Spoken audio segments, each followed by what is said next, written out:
We're proud to bring you this live presentation on Racer TV of the 50th anniversary of the Progressive Grand National Cross Country Series, presented by Specialized, an AMA National Championship. 50 years of world premier off-road racing. 50 years of battling the gnarliest woods racing on the planet. It's time to start a new chapter. The next 50 years starts now.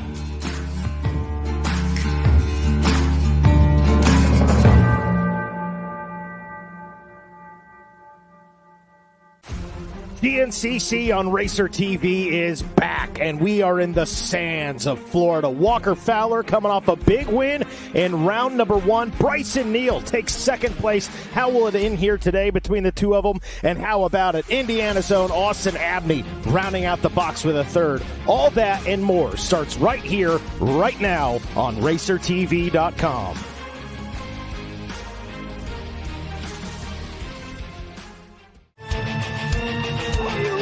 To go, GNCC Racing!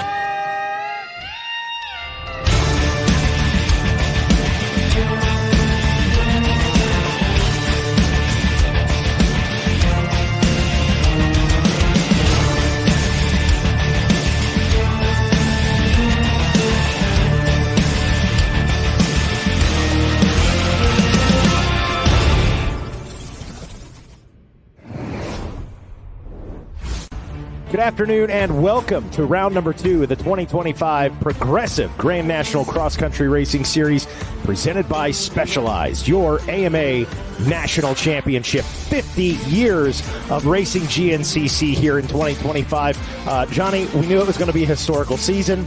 It already is. We're here for the Moose Racing Wild Boar, and round number 1, the heavy hitters were out front. I think everybody knew coming into the season. We got our eyes on Bryson Neal. We got our eyes on Walker Fowler. Round 1 at Big Buck the last several years has belonged to Bryson Neal. Not the case a couple of weeks ago. No, Walker Fowler coming out swinging, making that big change, running the number 2 this year. Part of that saying the motivation to want to get that number 1 back. Big step in that direction at round number 1. But, man, was the Bidwell Bullet Bryson Neal impressive coming through the pack. It absolutely was. As you mentioned, had to go through the pack. The hard way to get there. But nonetheless, he finished with the second place. We come to the sands of Florida. Who's that going to play favor for this weekend? Well, Walker's good in the sand. Bryson's been good in the sand, but he trains up in Ohio. All those variables, you throw it out the door once we go racing, though. Yeah, in the past few years, honestly, Walker Fowler and Bryson Neal truly have been on another level here in the sands of Florida. We've seen crazy leads from those two. Yeah. Last year, 6.5 minutes, I believe, was the number, back from second place to third place finisher of Hunter Hart here in Florida last year. But we've got some new guys throwing their ring in the hat for those podium positions. Home state Hoosier boy, Austin Abney getting it done. Will he be able to do it again here in Florida? I really think it's going to take a superhuman effort from anyone to run with Walker Fowler and Bryson Neal in the sands of Florida here today. But we've already had some guys flexing and showing us that they really want to do it. That's absolutely it. The two guys you mentioned, congratulations, by the way, to Austin Abney on his first career podium. He's very adamant, very vocal about how he feels about the Florida round. But he made a great comment during the post-race interview about, you know what, hey, I've never had this kind of success, a podium. I'm approaching this weekend in Florida with a positive attitude. Maybe that turns into another podium. Who knows? And then Hunter Hart, there was a lot of questions about him. We were hard on Hunter last season. We were very hard on him. He was hard on himself. Rightly so. Yes. And he said, I made a lot of changes. It was very evident in round 1 at Big Buck. Those changes were the right changes. He looked sensational throughout the day. I wondered how he would feel about finishing just off the box. Shot him a text message afterward. I said, hey, man, great race. He's like, Mikey, I'm back. I feel good. I feel like me again. Hunter could be a dangerous man today. Absolutely. Hunter Hart, I think he's the fastest man on Instagram in the sand of Florida, in the sands of Florida. When you see his Instagram reels, you think to yourself, no one could possibly go faster. So that bodes well for him coming into today. We've already talked about Austin Abney. Another rider that you cannot leave out of that discussion. That was a 3-way battle to the finish line with those guys literally wheel to wheel, bumping and grinding all the way through the final turns.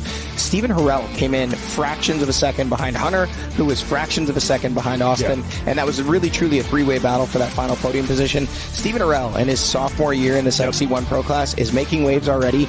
And I do know he has spent the entire winter down here in Florida riding with Walker Fowler. Nice. He's very fit. A lot of guys are fit. A lot of guys want to be on that box. but I think Steven Orell might be on the short list of those who may end up there at the end of the day. It's going to be an interesting to watch. We got to show some love to the XC2. Alex Tiemann came away with the win, but boy, we saw some new names in the mix, and for the long majority of that race, Johnny. Yeah, Andrew Benoski getting the XC2 Holeshot Award, leading was passed momentarily by Drew Landers, and then quickly got the lead back, led all the way until halfway through the final lap of racing, where he was overtaken by Alex Tiemann for the win, and also passed by Elijah Edmondson, who ended up. And so your second and third place finishers in that XC2 class, both of their first times on an XC2 podium. You know those guys are carrying a lot of momentum into the weekend, and there's a lot of hungry racers back there in that XC2 class. That's it. It's going to be a good one. Well, you've heard enough from us. We want to see what this track is going to look like, and to take a look at that, we're going to throw it to our good buddy, Jackson Burrow, who stands by with Jared Bolton for a Yamaha Racing course description. All right, thanks, guys. I'm down here at the FMF PowerPoint with our trail boss, Mr. Jared Bolton. Jared, take us through what we're going to be seeing here today. Oh, man, the Wild Boar is a beautiful, awesome event. I say it every week, a little bit of something for everybody. But that really holds true here at the Wild Boar. The old school Florida races were wide open across the flats, and it was unique racing, very fast. But when we came here to Wild Boar, things really tightened up. There's a lot more thick woods here, a lot more flowy trails, tight in places for the quads. It makes it medium speed for the motorcycles. Flows really well, and then we've got some tight stuff for the motorcycles as well. You see the PowerPoint, nice wide open area, but that's only a little bit of the racetrack. Once you get back in those thick woods, it's tight, twisty, and again, a little bit of something for everybody. Hey, speaking of unique trails, we've got a unique trail right here, the FMF PowerPoint. We got a split lane on each side. Jared, take us through what that's about. Yeah, so try to give some opportunities for some passing here. Get out in these open areas, do something a little bit different. So we've got these nice rollers here, kind of evened out, split lane deal. I'm going to say there is one side that may be a little bit better in my opinion, but by and far it's going to be even, and that's going to make some really awesome racing as this thing goes on. And it's good because as the things get rough, hey, next lap around you just change your lane and go to a different spot. Hey, speaking of being rough, the thing that's making it rough is this sand right here. Take us through some of the different types of sand we'll be seeing this weekend. Yeah, so obviously the open stuff gets that sugary, powdery sand. It sits out, bakes in the sun. The wood holds a little bit of moisture. Really good sand in the woods. It still gets rough, but it's not like this open stuff. And then actually we've got the black mud out back and some little bit harder sand on some of the other pieces of property. So it's a unique mix here, and I think that's probably why people love riding here so much. All right, guys. Well, there's a glimpse of the track from the trail boss himself, Mr. Jared Bolton. Back to you guys. All right, thank you, Jackson and Jared, for that Yamaha Racing track preview. Now that we've seen what these guys are going to be out there facing today, we're going to let our man Mikey Waynes head down and do some 10-second calls. After a word from our sponsors, we'll be back with all of the action live on Racer TV.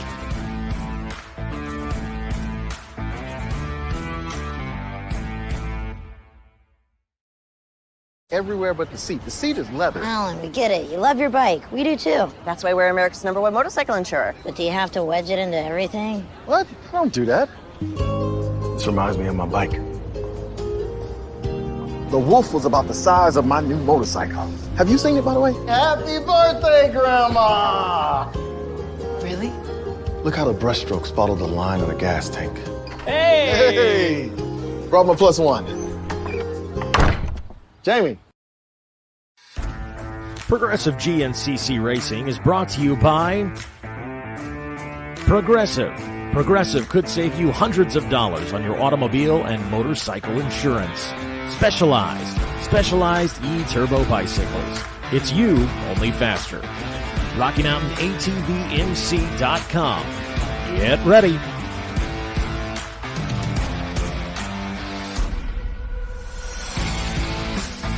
Moose Racing Wild Boar GNCC. 50 years of racing GNCC. If you are here, folks, in whatever capacity as a fan to race, whatever the case may be, you're a part of history. And for that, we thank you. How close are we there, Judd?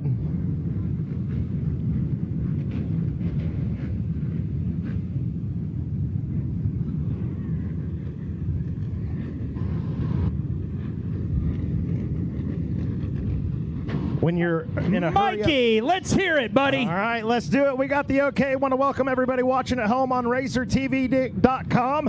And without further delay, we are ready to introduce your starting row for the XC1 Pro class. Got the thumbs up from Jeremy Holbert, and here we go. Riding to the line in accordance to points, the number 2 out of Rogers, Ohio on the GBC Fly Racing backed Yamaha, Walker Fowler.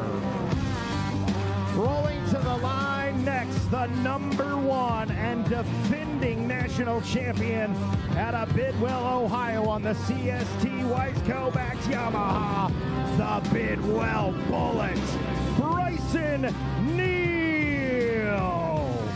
Rolling to the line next, coming off his first career podium in the XC1, the 703 out of Petersburg, Indiana on the Action Off-Road Maxxis backed Yamaha, Austin Abney. Rolling to the line next, the number 6. He hails from Newfield, New York, but he calls Florida home on the Maxxis Ithaca Recreation Sports backed Yamaha, Hunter Harms. Up next, the number 5 out of Elk Ridge, Maryland on the B&R Motorsports Kinda and Fearless backed Yamaha, Stephen Harrell. Up next, the number 4 out of Akron, Ohio on the B&R Motorsports Hauser Racing backed Yamaha, Josh Merritt.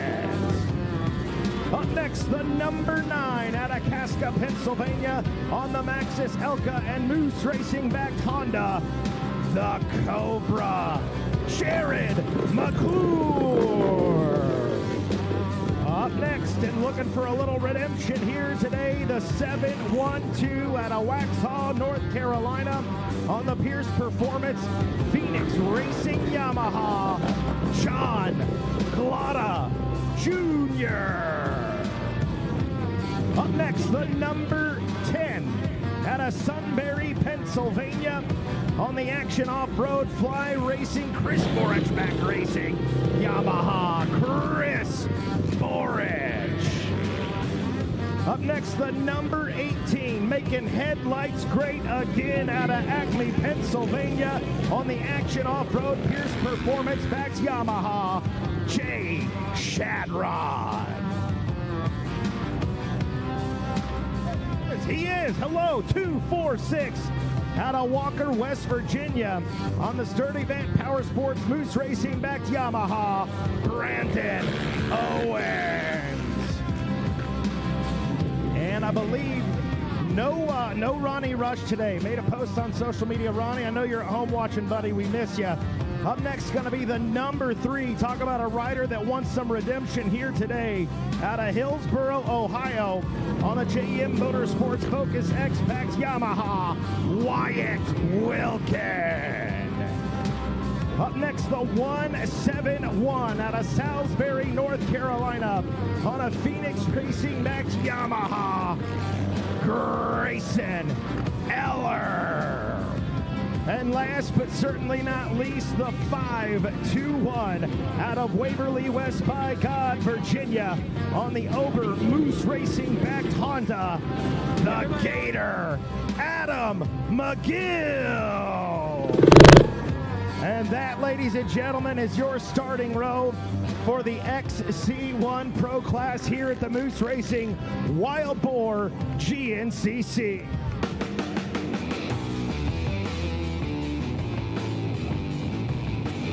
And now TJ Judd exits the mobile.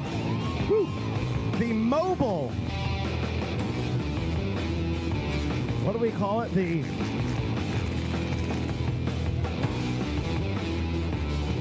The Mobile Entertainment Activation Transport. I'm still getting used to the new acronym, folks. Sorry about that. He jumps into the Yamaha R-Max 1000. And this is where we like to say, DJ Judd, remove the meat. It's like one of those Beyond Burgers. We take the meat right out of it. Nobody's eating those, by the way. Nobody's eating those. They're always on clearance at my local grocery store. And now all attention will go down into turn number 1, where the maestro, Ricky Towery, will take the reins of this race. He gets a thumbs up from Jeremy Holbert. We got the okay, safe to race from the track crew, and Ricky steps forward and he lets our riders know 1 minute. 1 minute until we are ready to go. Wild Boar GNCC Racing here. As Ricky now steps back, he will look down at his watch, takes a big deep breath, and there it is. Blue flag waves, blue flag waves. Shut them down, shut them down, shut them down. As we are just about ready to roll now. And I gotta ask you, in the sands of Florida, Palatka Wild Boar GNCC, are you ready to go GNCC Racing? Oh, that was weak. Hey, Daytona Bike Week, just a stone's throw away. You are part of it. 50 years of GNCC Racing. You're a part of history. I'll ask you one more time. Are you ready to go GNCC Racing? 10 seconds for row number 1, the XC1 Pro. Bang, and they're off. The Bidwell Bullet up in front. He's got that inside line. Can he keep the power on the ground? Yes, he can. Bryson Neal grabs the Holeshot and the early lead right there as the XC1 begins to sort it out. And we turn our attention back to turn number 1, the XC2 Pro-Am class, a B&R Motorsports Holeshot Award up for grabs in the XC2. 10 seconds. Keaton Henderson, Dalton Keys, Andrew Bonofsky, Danik Paquin, Andre Williams, Drew Landers, Braxton Gross, Elijah Edmondson, Kenny Schick, Alex Tiemann, Tavin Cook, Alex Elioff, Jeremiah Wolf. That's going to be the 1-4-2 of Andrew Bonofsky, grabbing that B&R Motorsports Holeshot Award. And Bonofsky had a heck of a round number 1. And we got a rider down. That machine is turned sideways. Wait on the signal from Ricky Towery as assistance is on the way to our downed rider. Wait on the signal from Ricky Towery. Rider back up on their feet. There you go. Make some noise for him. Still on a holding pattern. Keep your eyes on Ricky Towery and wait for his signal. Vet A, 28 plus. Here we go. Ready to roll. 10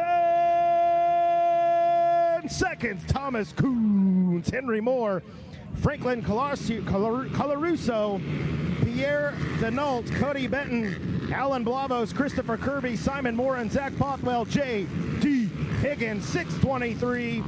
That's going to be Christopher Kirby out of Pulaski, Pennsylvania, grabbing the Holeshot and early lead right there. 10 seconds. Junior A, 20 plus. David Machisco, Connor Brandt, Brody Livengood, Corey Zeck, Ryan Hendershot, Jeremy Ladon, Riley Salick, Colton Kusta, Trevor Furby, Briggs Lazelle, grabbing a Holeshot. That's going to be the 054 of Ryan Hendershot, and a big pile up out of that second turn on a holding pattern. They try to get it sorted out. Everybody back up on their machines. It's just a matter of getting them untangled. Woo! Little Rubbins racing action right there. We reset. Here we go. 10 seconds. College A, 16-19. Talent Stout, Jackson Carroll, Dylan Trigg, Isaac Hart, Trevor Meadows, Ryan Wilhelm, Caden Lambruno, Evan Osborne, Brody Poland, Triple Exo, Brock Randolph, Gavin Mann, Parker Henderson, and the 7-11 of Jordan Berg out of Runnels, Iowa is going to grab that Holeshot and early lead. They are pushing the 521, trying to get it fired up and rolling. And Ricky says, push her to the side. Push her off to the side. As they move that machine to the side. And here we go. Ricky Towery gives us the okay. 10 seconds. Senior A, 40 plus. Dirk Nacerisi, Jeffrey Pickens, Ben Dunlap, Doug Morris, Sean Slattery, and Chris Conklin. What's up, fellas? Austin Woodrum in house with us. And that is Jeff Pickens grabbing a Holeshot and early lead right there.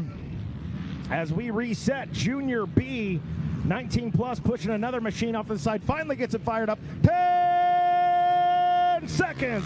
Easton Snyder, Hunter Griffith, Zach Schilling, Sam Coons, Evan Lowmiller, Ian Burns, Scott Lewis, Adam Safel, Anthony Granger, Tristan Howell, and Brandon Cutler. Around the first turn we go. That's going to be the 587 of Adam Safel out of Somerset, Ohio, on that Ohio Car Wash Supply and Blue Hippo Backed-Ride. 10 seconds. College B, 16 to 18. Keelan Eichelberger, James Berger, Andrew Adams, Max Rodriguez, Austin Miller, Clayton Coronetti, Barrett Childers, Connor Humphreys, Dominic Manisi III, Trip Marino, Ethan Barber, Landon Ostrich, 7-11.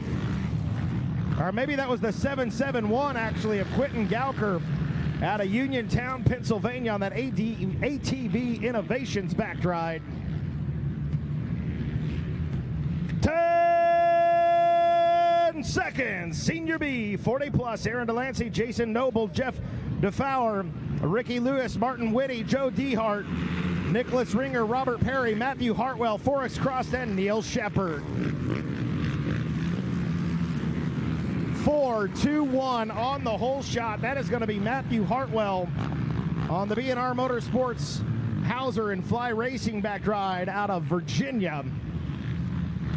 Vet B, 28 plus. 10 seconds.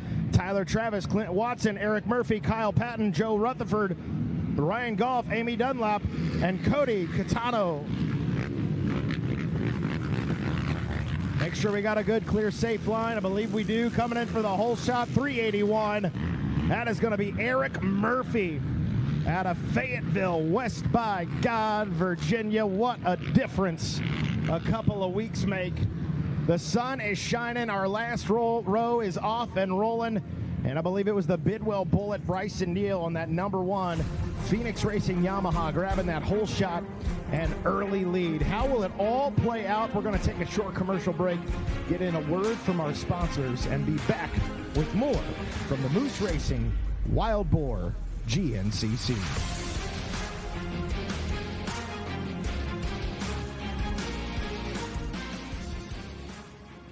Everywhere but the seat. The seat is leather. Alan, we get it. You love your bike. We do too. That's why we're America's #1 motorcycle insurer. But do you have to wedge it into everything? What? I don't do that. This reminds me of my bike. The Wolf was about the size of my new motorcycle. Have you seen it, by the way? Happy birthday, Grandma! Really? Look how the brushstrokes follow the line of the gas tank. Hey! Hey! Brought my +1. Jamie.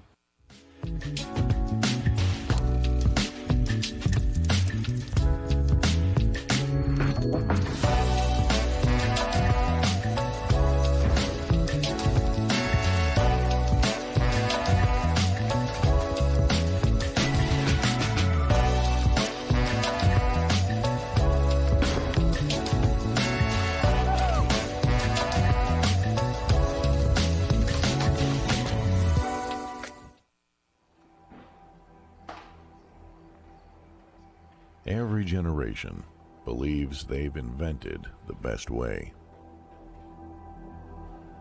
With age comes wisdom. We've come to realize that every piece of knowledge is learned, passed down from those generous and patient enough to teach.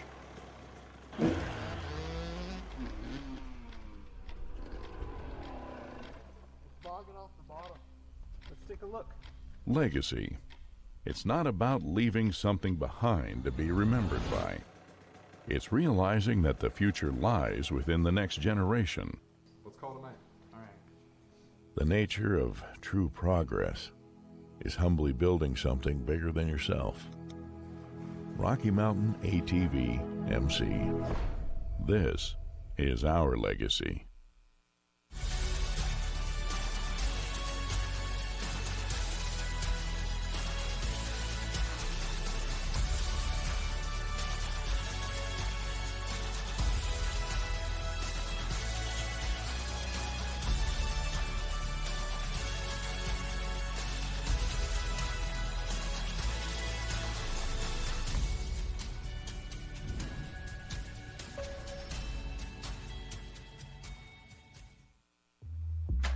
Whatever you drive, however you drive.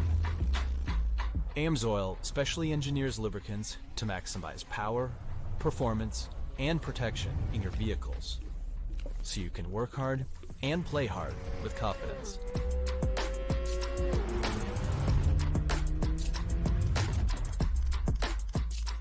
Order online at amsoil.com.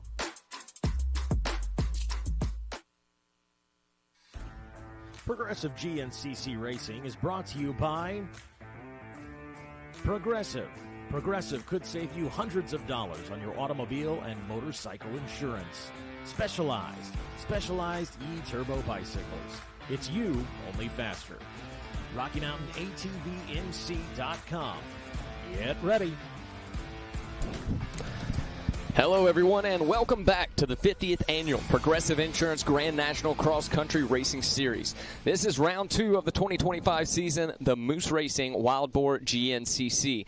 My name is Jackson Burrell. I'm going to be alongside Zach Heron and Johnny G to bring you today's action. Zach, it is good to be back in the Sunshine State. Man, I'm telling you what, it's the first time I've been able to rock a T-shirt all season long. The sun is shining, the sand is flying, and the announcers are smiling. The Moose Racing Wild Boar GNCC, one of my favorites on the stop. Not the only sand stop that we see all season long, but this black, almost moon sand that we have down here in Palatka, it's just unlike anything else we see all season long, and we are going to show you guys exactly how we got this race kicked off with our specialized start recap. Already seeing we've got some split line options built in, so many unique characteristics about this Wild Boar track that is going to make for a very interesting race. We'll put it like that. A lot of different creativity lines we saw in the 4x4 Pro as well as our WXC class.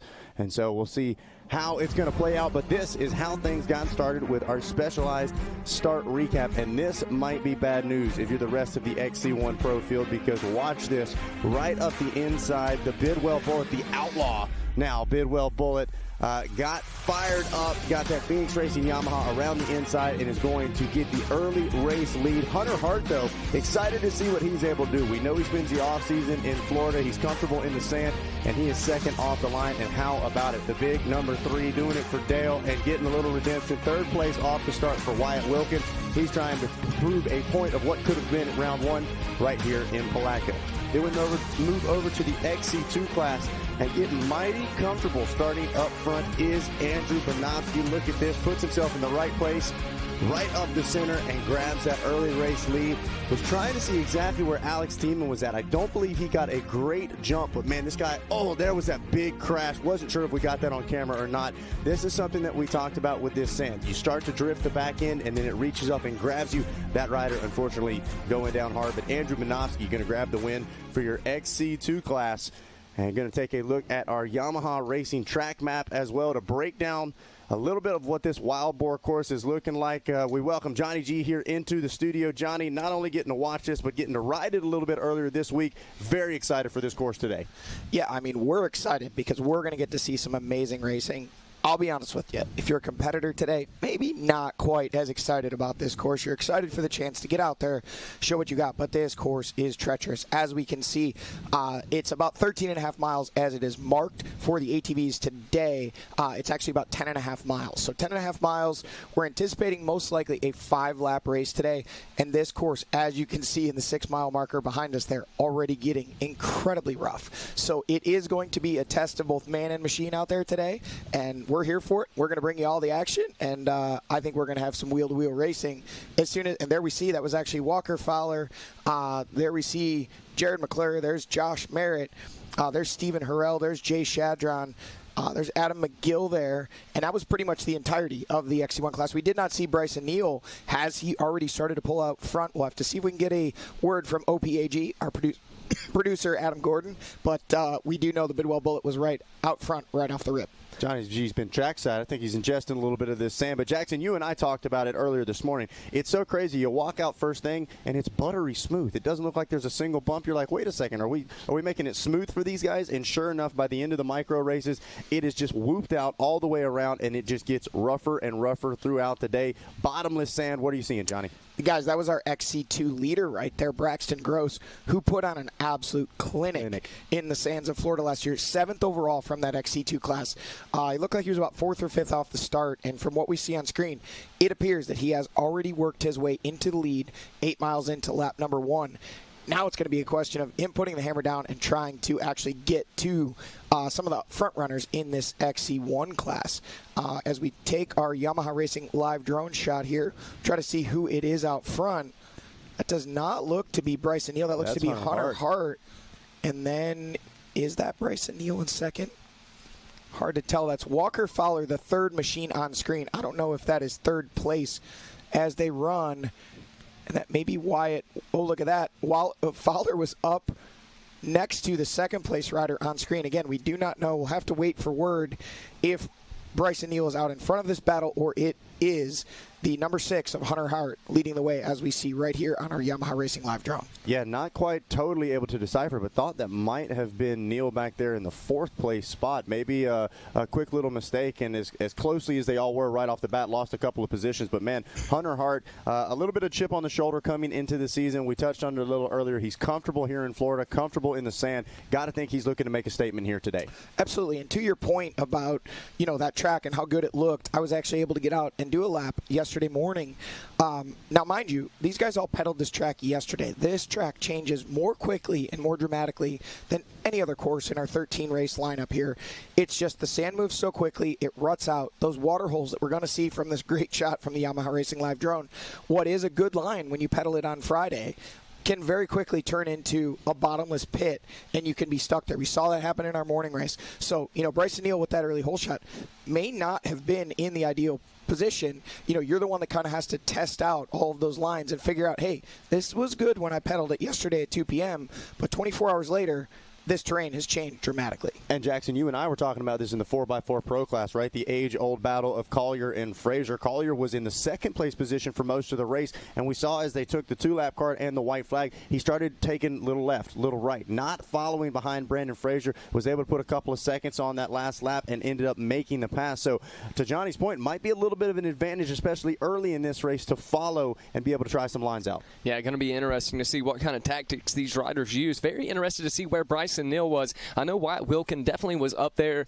off the start, I believe, in the number 3 spot on the number 3. But where is Bryson Neal in this one? He's definitely not doing any tactics by dropping all the way down to 4th, if that is him in that 4th place spot. But, Zach, I believe you're right. I believe that is Bryson Neal. Yeah, Bryson Neal rocking some of that Moose Racing Alpha 1 gear here at the Moose Racing Wild Boar GNCC, looking good and feeling good, but definitely not a strategic plan to go back to the 4th place spot. But it just goes to show, especially early, a few second mistakes could cost you 2 to 3 positions.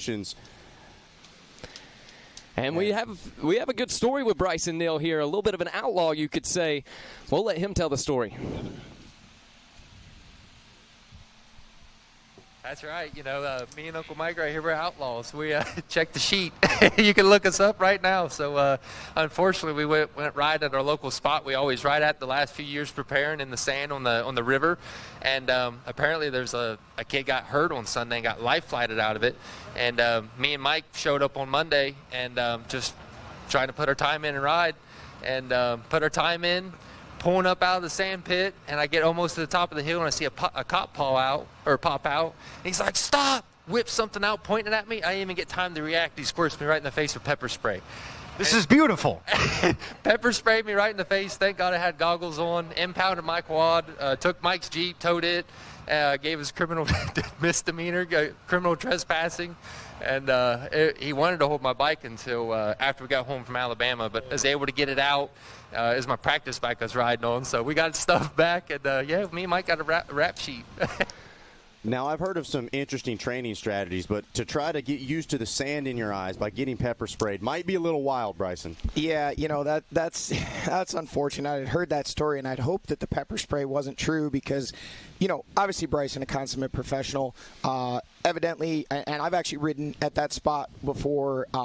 Bryson and Uncle Mike, as he calls him, actually have permission from one of the neighbors, and there's a little bit of maybe ambiguity about exactly what property lines are where. And if he was, trespassing, I'm sure he would have graciously shut his machine off, not attempt to run. So we may have another Scotty Scheffler situation here. For those that follow golf, he was handcuffed, drug into the police station for supposedly, just making a bigger situation, and cooler heads prevail. You can tell by the smile on Bryson's face. He's taking it all in stride. Sure, he won't go back there, but, maybe that law enforcement officer should just back down a little bit. So that said, we're back. We got racing action going, whether it's pepper spray flying, sand flying.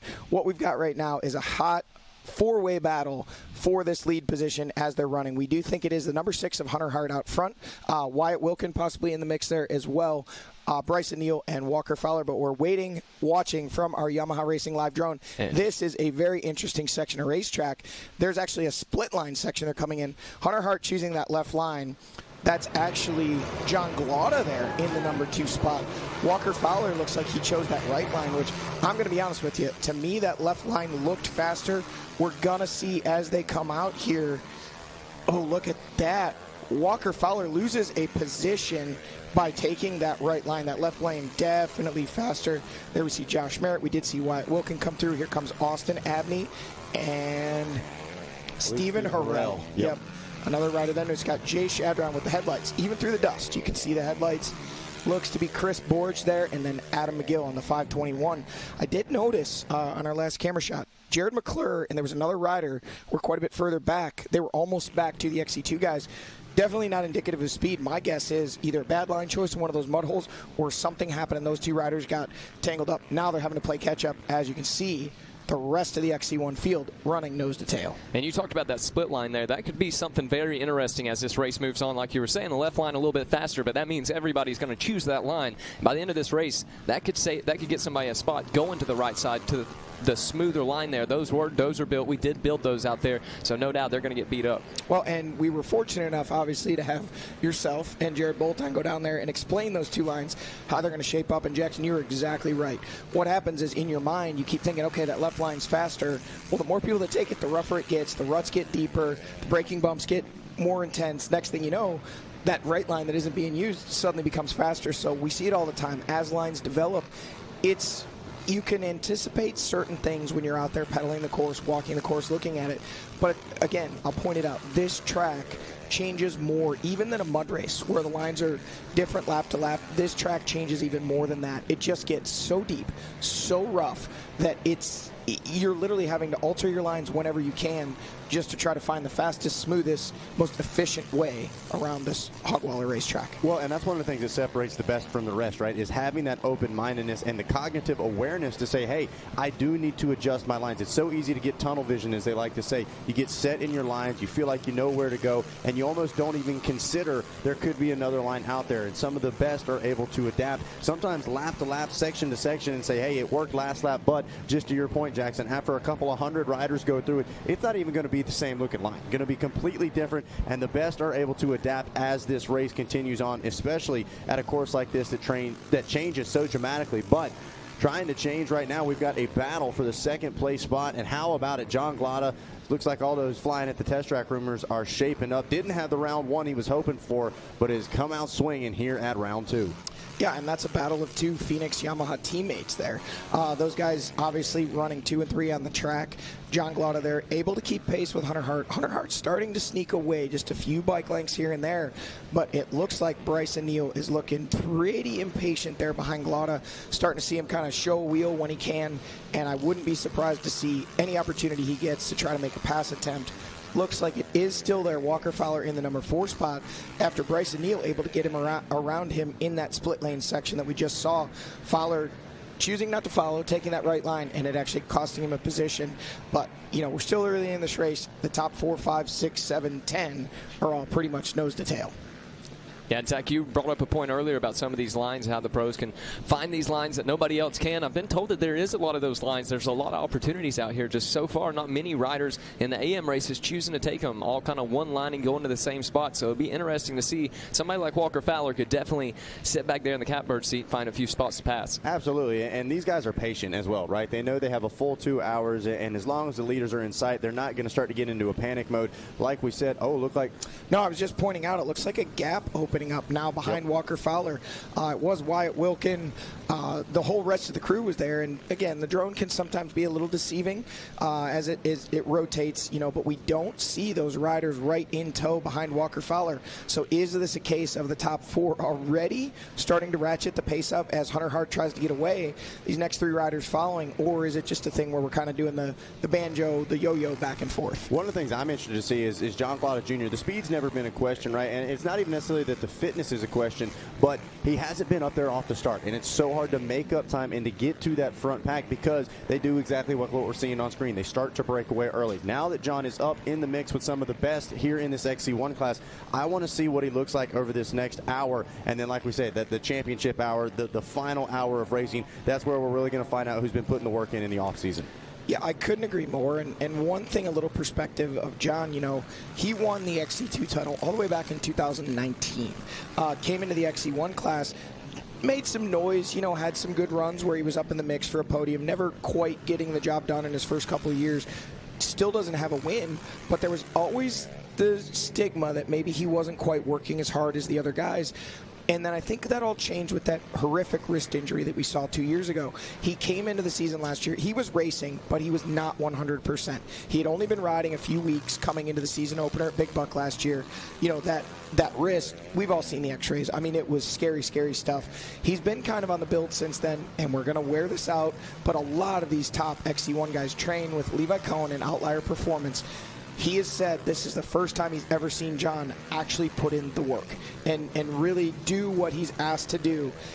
We'll see if that pays off and he's able to keep this pace for 2 hours because, fellas, let me tell you something. My favorite thing as these guys are coming in, and we're just about to see them come past the 9 mile marker, towards the finish line. That's the 9 mile marker going the other way. Hunter Hart now with 1 lap complete. It is John Glada Jr. in second, Bryson Neal third, Walker Fowler fourth. And as we had pointed out, they have opened up a bit of a gap, but now here comes the rest of the XC1 class, pretty much wheel to wheel. It's Brandon Owens in the number 5 spot, so shout out to B. Owens coming out of Walker, West Virginia, then Wyatt Wilkin in 6th, Josh Merritt in 7th, and that is actually all that has checked in for now. But my favorite thing about this Hogwaller racetrack in Florida in general is you really find out what people are made of. Not just speed, not just fitness, but this racetrack will test each one of these guys mentally. How deep are they willing to go within themselves to just get every little last bit of performance they have to really put themselves up front to have a shot at a podium? Yeah, I believe it was Bryson Neal who calls this a sufferfest, right? And it's not about who's in great shape. All these guys are in great shape. Everybody struggles out here. I don't care how much of an Ironman you are. You start to break down at the tail end of these races. And so it's just as much mental as it is physical out here as we talk about it. Guys, we've got a shakeup. Yeah, did I just see Walker Fowler pick up 2 positions? Well, there's actually some riders ahead of him. So I think Hunter Hart may have given up the lead. There is a couple 2-line sections in there. Yeah, so you're right. We see it looks like the Phoenix Yamaha teammates of Glada and no, wait. Is that B. Neal back there, or is that Glada? I believe that is Glada. Let's see. I think it's Neal up front because I see the red. It is. Bryson Neal has taken the lead. He's gotten around Hunter Hart and also John Glada Jr. And Walker Fowler's also gotten around Glada and now really starting to put some pressure on Hunter Hart as he appears to not want to let Bryson Neal get away. Wow, big shakeup. We were talking about the training there. Bryson Neal not quite able to go to Florida. Most of these riders trained down in Florida through the winter. Bryson Neal saying he didn't get to spend much, if any, time in Florida this year. Talking about John Glada at the test track. Where is the test track? Guys, I think Hunter Hart looked like he was almost waving, pulling off to the side of the track there. Do we have a problem for Hunter Hart? We'll see here in this shot. So No, it is still Hunter there in second. I saw what you were talking about there, Johnny. It looked like he got far over that right-hand side. May have been just trying to shake out some arm pump, but look at the gap that Bryson Neal's already opening up. This is, I mean, we're talking a 3-4 second gap in just 10 turns of racetrack. Bryson Neal on a mission, and if anybody wants to go with him, they're going to have to do it right now, because there will be no catching Bryson Neal later if they're not able to match his pace right now. I can tell you that. Yeah, the train is leaving the station. And to your point, Jackson, we talked about our earlier races not getting creative with those line choices. Now they're getting super deep. You saw Walker Fowler taking a quick beat to jump out of the main line to get some smooth real estate. It's going to be a way of risk versus reward. Do you take that split second to move out of the main line to get some smooth real estate, or do you just try to power through the line that people have been taking all day long? Here's some of the mud holes. We had dust earlier. Now we got some of the good old hog-waller mud bogging going on right now through the standing water, and see some more split line actions as Walker Fowler tries to get creative, checks up there, tucks back underneath, going to give Hunter Hart just a little bit of breathing room. But meanwhile, Bryson Neal has set sail at the front of the field. Yeah, and that's, man, look at how quickly this is opening up. I mean, you can see how deep some of these holes are getting. I mean, just a lap ago, they were cruising through this, almost not even moving any water, and just a few hundred ATVs through here, things changing very, very rapidly. Look at this now. John Glauda Jr. line way to the right here. Ooh, that could have been costly. Maybe not. Almost, almost getting stuck there. He did make up some ground. Look at that, though. That looks like Wyatt Wilkin possibly getting to the rear wheels of Walker Fowler. So Wyatt had a really good line in there, because he wasn't even on the camera shot when we came in. That just goes to show you, man, that section of racetrack really going to factor into this race here today. There's Hunter Hart in second, but look at the time he opened up over Walker Fowler, and now Wyatt Wilkin right to the rear wheels of Fowler. And then here comes, John Glauda Jr. looked like he was going to make the pass, and now he's, that machine is suffering. That is water ingested from charging those water holes. He has lost quite a bit of time, and he is struggling, going to try to get that machine to clear out. Josh Merritt has made some passes, and there is Stephen Harrell. Should be getting a shot of Brandon Owens. There he is, Brandon Owens, the rider that was in the number 5 spot, has dropped back. He's been passed by Wilkin, Merritt, Harrell, and look at this, guys. Braxton Gross up to the number 8 spot in the overall already on corrected time, running 25:28 to 25:53, so only about 21 seconds off the overall pace of our leader when they checked in, which was Hunter Hart. Yeah, we talk about the mentality of it. I saw Braxton walking around a little earlier, and he just had that swagger, had that smile. I think he knows this was a place where, like you said, didn't just win, but put on a clinic. I mean, dominated. Very curious to see what he's able to do as he marches through the field. There is Jared McClure on screen, the number 9 rider, and then it is, that almost looked to be Danik Paquin. I believe that may have been Paquin. Yeah, Paquin's 11th overall last we saw. Yeah, so second in that XC2 class. So we may have missed Braxton Gross going through on camera, but you see there on the corrected time overall, 8th in the overall. Guys, interesting to note, tomorrow we're going to talk a lot about that XC2 overall podium sweep. It has been quite some time since we've seen an XC2 rider on the overall podium, but it has been done. And no, look at that. There is Gross right there. So he has actually lost positions. So he is no longer even leading that XC2 class. That is looks to be Alex Tiemann possibly in front of him, your defending series champion, and Danik Paquin out front and pulling away now in that XC2 class. So something happened to Braxton Gross because he had a lead of about 3 seconds on Paquin, and then another, looks like about another 40 seconds back to Alex Tiemann. So, and that was Tiemann there in front of him. So big shakeups there in that XC2 class. Yeah, Alex Tiemann, whether he gets to the start or not, the guy he's just a steamroller, right? He just keeps going, keeps moving forward. Doesn't seem to matter the conditions. And sure enough, by the time the checker flag falls, he's usually up towards the front end of that XC2 class. So we'll see how much ground he's able to make up and maybe chase down the 192. But man, a lot of personality here in this wild boar course. Like we said, had kind of that dry man-made section, split line options. Then you had the mud bog section, if you will, a ton of line options right there. And then back off into the woods they go, a little more of a slot car racing. And riders going to start to work their way into lap traffic as well. And that's a whole nother obstacle that's going to play key here at Wild Boar. Leader on screen, Bryson Neal coming into the FMF PowerPoint here. And he is pushing, continuing to open up that gap. You can see they ran a windrow down there to make that a 2-line section, so it is still Hunter Hart there in the number 2 spot. Then it's Walker Fowler in 3rd. They have opened things back up a little bit over the number 3, the Dale Earnhardt replica of Wyatt Wilkin, but it is still Bryson Neal continuing to stretch it out at the front. Touching on what we saw with the 712 of John Glotta, what can be done at that point? It's pretty much damage is done? Well, no, I mean, it will, depending on how wet he got that air filter, the air filter will start to dry out and the machine likely will start to run better. The question is, how much water has it ingested? Has he done damage to, the piston rings? I don't anticipate that unless he would do it repeatedly, he'd have an issue with a DNF, but it could take anywhere from a few minutes to a half a lap for that machine to dry out enough to start running properly. And I really think what happened there, so guys, the rear wheels on an ATV, when you get into water situation like that, they throw water up under your fenders. Well, underneath your seat is your air box. So depending on how you have that sealed off, if water sprays up in and gets in that air box, it can actually fill the air box, and then you could just be ingesting water right inside the motor through the air filter.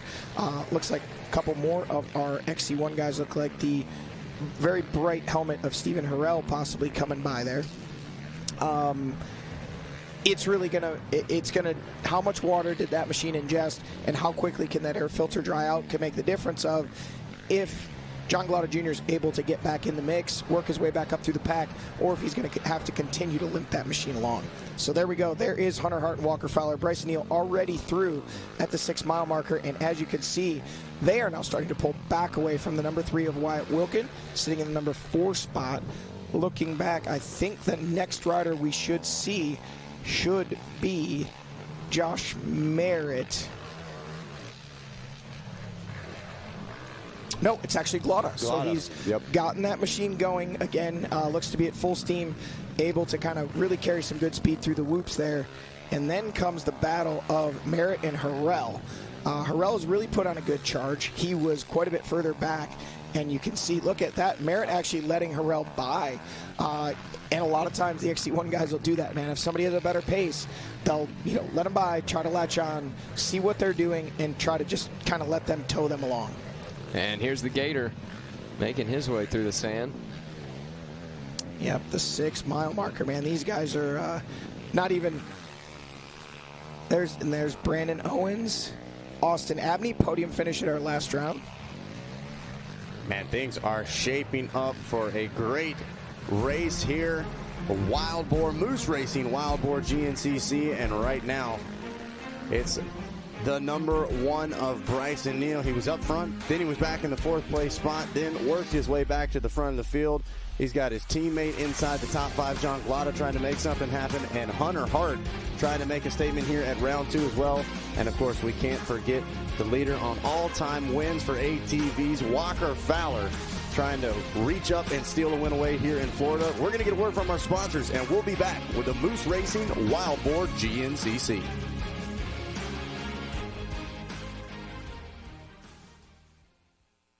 Unleash aggression, reliability, and premium quality with Kenda Tires. Delivering exceptional performance on all types of vehicles.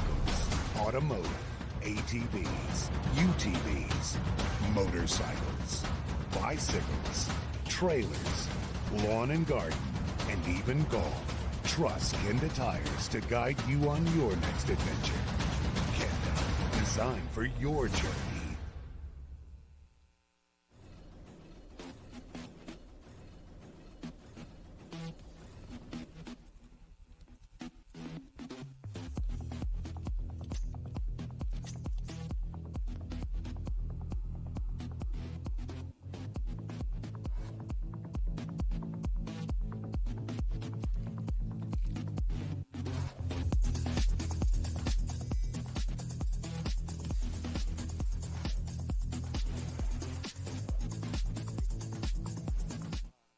family values and a homegrown work ethic. Cometic Gasket seals your machine so you can focus on the finish line. Cometic Gaskets are the competitive standard for racers who demand the very best inside their engine. Cometic Gaskets are always constructed from superior materials designed to perform in the most demanding environments. Whether it's a championship on the line or a day in the dirt with friends, professionals and enthusiasts alike depend on Cometic. Cometic Gasket, sealing championships since 1989.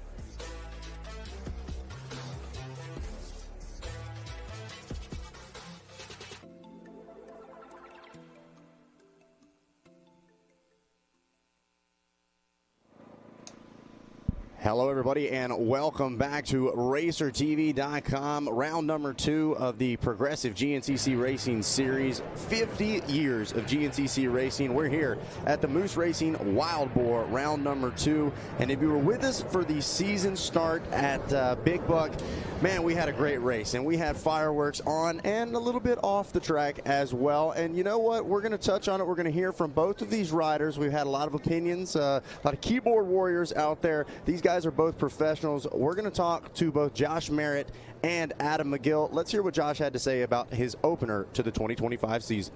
Hey, I'm going to go out there and do as best I can do, and I'm not here to settle for anything less than the best I can do. So if I have to, pass people, I'm going to pass people, and it is what it is, and I'm having fun doing it, I love being here at the racetrack, and let's go out, do what we can do. So Josh, certainly not shying away from it, felt confident, and we did have race officials take a look at it and deemed that it was an official pass, right? It was clean, no penalties handed out. Let's hear from the other side of things, the Gator himself, Adam McGill. Yeah, we'll never agree on the pass, right? The only thing I can agree on is that I did lose my cool, and I'm sorry about that. But in the heat of the moment, it is what it is. I know that we've got some tension today, and I am really looking forward to getting out on this GNCC racetrack because I have done nothing but for 2 weeks think about Florida GNCC, and I'm extremely excited. I talked with an AMA official today, and he was really excited. He assured me that how excited I was, that he was the same, and we are definitely looking forward to just going out here in this sand and just having so much fun. And having fun we are, Mr. McGill. And, I love to hear it, Jackson. Honestly, there was a lot of opinions. There was a lot of talk. And, at the end of the day, these guys are professionals, right? Adam saying, hey, I got a little overzealous after the checkered flag flew. And we can agree to disagree on the pass itself. But nonetheless, we're going to line back up and we're going to race like the professionals we are here at round 2. Yeah, that's exactly what they're doing out there on the course. One thing for sure, brought a lot of attention to the ATV side of things, so I don't think anybody's going to argue about that. But so far, so good for Merritt here today, sitting in the 7th place spot. I mean, I put a more aggressive pass than that on Johnny for that last one-bite brownie a few weeks ago, so I'm not worried about it too much. But, no, all kidding aside, I mean, Johnny, as a racer yourself, Rubbin's racing. This is part of it, and sometimes there's a bit of a disagreement as to where the line is, but that's also part of racing.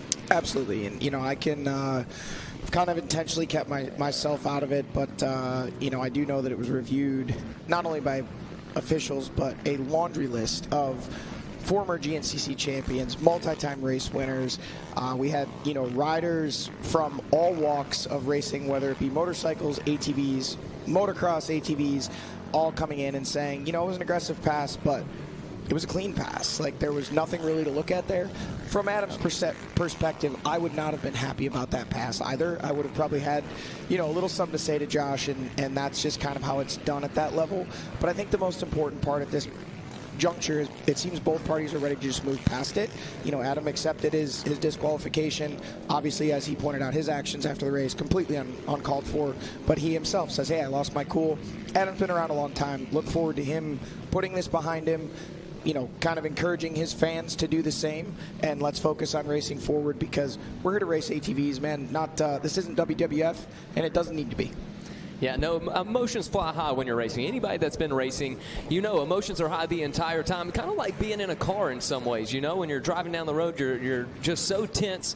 Everything's happening so fast, and it's just an emotional day for these racers all the way through, from the start of the race to the finish. It's emotional, and emotions fly high sometimes. Absolutely. Well, flying high right now and flying fast is the number 1 of Bryson Neal, continuing to lead as we watch here on the Yamaha Racing Live Drone, picking his way here through the Florida woods.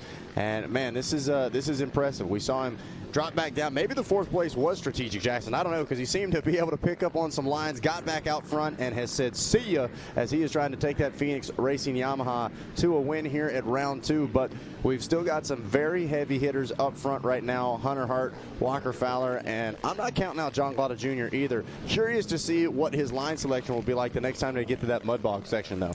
Yeah, he may want to just go ahead and fall in line and follow the. I'd like to know that line that Wyatt Wilkin took, because that looked a really good line. Was able to make up a bunch of ground. But, with Bryson Neal, he's doing a very smart thing right now, and this is what he tried to do last year when he was able to make the pass on Walker, when they both kind of missed that double placard section, turned around, came back. He made the pass, put the sprint in, but Walker was able to match him. Today, the difference is, Hunter wasn't able to kind of go with Bryson. Walker, whether or not, we don't know if he's faster than Hunter. He's kind of right there behind him. Only time will tell if he is able to work his way around Hunter, if he's able to make any inroads towards gaining on Bryson. But, man, with the gap he's opening up, it's going to be tough. At this point, though, kind of what factors in is how big of a lead can Bryson open up before he no longer has clear track in front of him? We know that we're going to have a lot of, lap riders coming up here very soon, and that likely will play heavily into this race. But, man, look at that lead. I mean, it's getting to be pretty crazy at this point. I don't know that even lap riders are going to slow him down enough for anybody to catch up. Yeah, he's making a statement early, and we were able to catch up with the number 1. Talk to him a little bit here about Wild Boar. Yeah. So even though it's cold, you know what I mean, and it's been a real cold one, we still got that little sand pit on the river, and we can still bundle up and still get some time in. It's kind of like Camp Coker. It's a little bit of sand, a little bit of clay, a lot of rock mixture in it for its old quarry. But as far as seat time on the bike and sand whoops, we love this place. We love the sand. We look forward to Florida. We look forward to Camp Coker. It's some of our favorite racing. So the toughest thing is usually coming down on me is the heat. And today is going to be 75. We got a little bit of wind. So that's right on the threshold of where it's okay. But whenever it gets about 85, like 2022, came down here with a big beard, that was a hot one on me. That last lap, I was struggling. So we're prepared to go the distance this weekend. We feel great. Our training, everything feels great. The bike is phenomenal. So yeah, we're looking to get out there, get a good start, and hopefully have a less eventful race this race compared to last time. Yeah, I was over at the mud hole. I checked it out, and it's just getting deep. There's multiple places to get around it, but it is going to be interesting because as the morning race keeps breaking down the track and they keep racing, it's just going to get deeper and deeper. And then by the time that we get to it and we get to our last lap, it could be a place to watch for multiple passes, someone getting stuck, anything like that. So it's other than that, the whole track is just nothing but row your boat and just sand whoops. But get through that section, clean every lap, try to do that. Got some help down there, and we should be good. You see Papa Neal in the back there just eyeing him, making sure he says the right things. Hey, things going to plan for him so far. Yeah, he's saying the right things and doing the right things right now on that machine, because this is a statement here to start off the day. And just like Johnny was saying, these guys are able to think so far ahead. You got to think it's hey, if I can get a far enough gap out, I'm going to be able to put multiple lappers between us. As now we see Walker Fowler on screen, and it does look like he's taking over the number 2 spot. There is Hunter Hart. One of the things I think is interesting is Hart running those big, almost elephant ear-like handguards. Curious what the reasoning is for that. But look at this, Wyatt Wilkin, the number 3, starting to creep back up as well. He's going to try to take that final podium spot away from Hunter Hart. I'm guessing maybe Johnny would probably be able to weigh in better. Johnny's nursing a sore throat, but I'll give him, tell me if I'm wrong, Johnny. I think it's to keep the water off. If you ever look at these guys' hands post-race, they're just shredded. And when we've got the short week in between now and round 3, those guys are like, that's probably the biggest thing. It's not the heat, it's not the exhaustion, it's taking in all that water, and then the sand, it's like getting your hands sandblasted for 2 hours. And that's a good point. I guess that's prevention. We haven't even touched on that yet. This is one of the shortest turnaround times between rounds. round 2 this weekend, and then immediately heading to Talladega for round 3. Very little rest time after one of the most physically exhausting rounds on the circuit. Jay Shadron on the move, made a few moves out there to move up, getting it done with the headlights. He's got a really cool t-shirt, by the way. It says "Make Headlights Great Again." Snag me one, Jay Shad. Flashed the high beams, told him to move over, and made the pass. And it looks like McGill possibly making a pass as well around, I believe, Borage. Merritt, is that Merritt? So Josh Merritt. Sure enough. So there you go. McGill around Merritt. I know everybody at home is watching and waiting for that one. Hey, McGill's on the charge. He is. I mean, just take a look here on your left-hand side of the screen how far down McGill was. Well, I saw prior to the commercial break, when you just looked at his riding style from the broadcast, you could tell he was pushing and charging. And I think an emotional race probably for Adam. Really wants to do well here today. We heard that, this is one of the rounds that Bryson Neal looks forward to. One of the riders that said, hey, yeah, this is not one of my favorite rounds is Austin Abney. Yeah. Austin, when they checked in the last time, sitting in that 12th place overall position. Definitely probably not the round as we see him popping up on screen, I believe. And Austin at the back of the back. Does he have goggles on? That was my question. I was going to allude to that. Austin has always been very adamant. I don't think quite tell from that one, but about how he feels about Florida. He's an Indiana guy like me. We like flat and corn and, that. But he also, the no goggles thing for Austin, of anywhere we race, I would think this is the place you got to make that. I don't know if sacrifice is the right word, but suck it up and just keep the goggles on. Not for Austin Abney. I think he gives them away as he goes around the track. That's the battle for XC2. And here is the battle for the lead for XC2. Paquin's got the position right now, but Braxton Gross trying to take it back. Whoops. And Paquin made up a decent amount of time, Gross made up a decent amount of time. We saw that gap a little bit. My question is, where is Alex Tiemann? Because he was in front of Gross the last time we saw, and I don't believe he's come through yet. So, yeah, okay, so perfect. Yeah, that was Jared McClure just behind them. So the battle's on for XC2 between Paquin and Gross. So still waiting for Alex Tiemann to pop out. Maybe even Elijah Edmondson, Dylan Walraven right there as well in the XC2 class. That's a great start, honestly, for both of those guys. Paquin especially, XC2. It's one of those every year at the start of the year, you're like, who's going to be that guy? And round one was, you threw them all into the Yahtzee shaker, given the conditions we had. But maybe we start to get an idea of what this season is going to look like with these guys. Yeah, Braxton Groves making his way all the way out of California. Maybe, just maybe, used to some sand like this. Yeah, Paquin, was it, you said, Johnny, this was his only podium last year? Yeah. So comfortable in the sand. I feel like this is one of those kind of divisive rounds where it's like there's positive vibes coming into it, and some people are like, I just have to get through Florida, and then I can really start. You know what I mean? Some guys come in and look at this as an opportunity to separate themselves in the season. Some are like, I just got to survive it, and then we'll move on to the next round. And then a lot of question marks coming into next weekend in Talladega, so very excited to have that. But right now, surviving and thriving, Bryson Neal trying to lock in on him here with this Yamaha Racing live drone.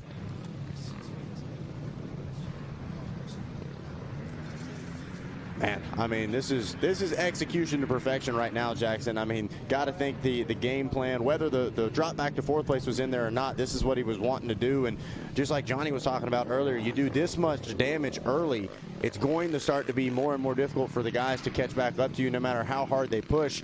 You can't see him. It's hard to judge what that pace is. And then once we start throwing those lap riders in the mix as well, really going to shake things up. Is on your screen, there it is, the Phoenix Racing Yamaha, rocking some of that new Moose Racing Alpha 1 gear here at the Moose Racing Wild Boar. I was talking to the guys over at the Big Rig setup. They said they were super excited to be here once again, and got so many top athletes representing both on the 2- and 4-wheeled side of things. And Bryson making it look good right now. You can put that one in the catalog. I mean, Bryson, he's like he's running from the cops in southeastern Ohio right now. He's just looking that good. It's a joke. It's a joke. He's He's been acquitted. I don't know about that. I have no idea the results. He was owning it. I think he wants it. It's like a badge of honor. He needs some street cred. Yep. The legit, real outlaw of Pro Row. No, but just talking to Johnny off air, this is bad news for everybody else. This was the round last year where it was Bryson Neal and that man right there, Walker Fowler, who checked out and I think beat the rest of the pack by maybe close to 7 minutes, give or take.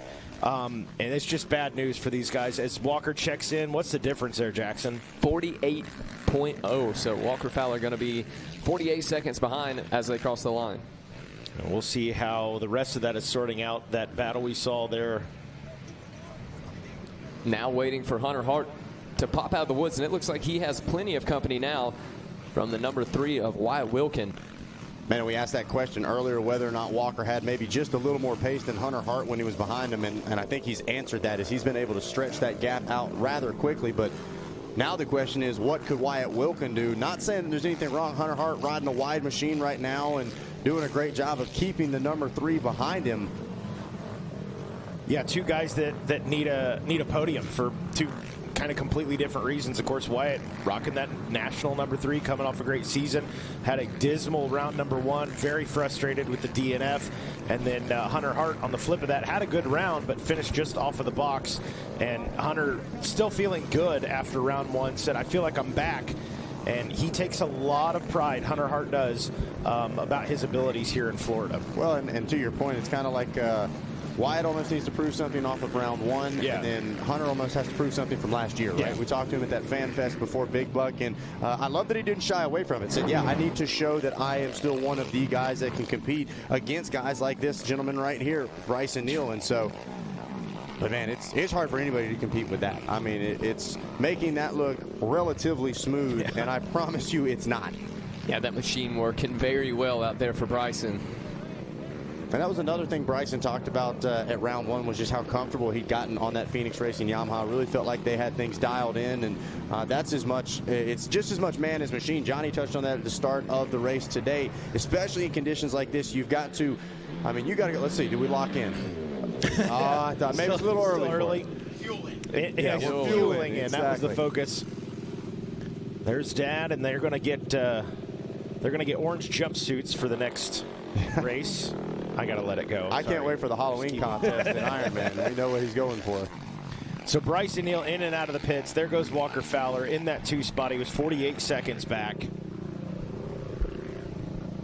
See where he's at when Bryson gets through. Man, making that look fun. And the mud holes, you know, every year we hear the guys, they talk about it. And Pro Row, we did like the pre-race report, the Moose Racing pre-race report, and it was a ghost town at first. They started trickling in, but that's where all the pro guys were at, was kind of scoping things out. There is Walker Fowler into the pits. It's mechanic Mark Notman getting him some fuel.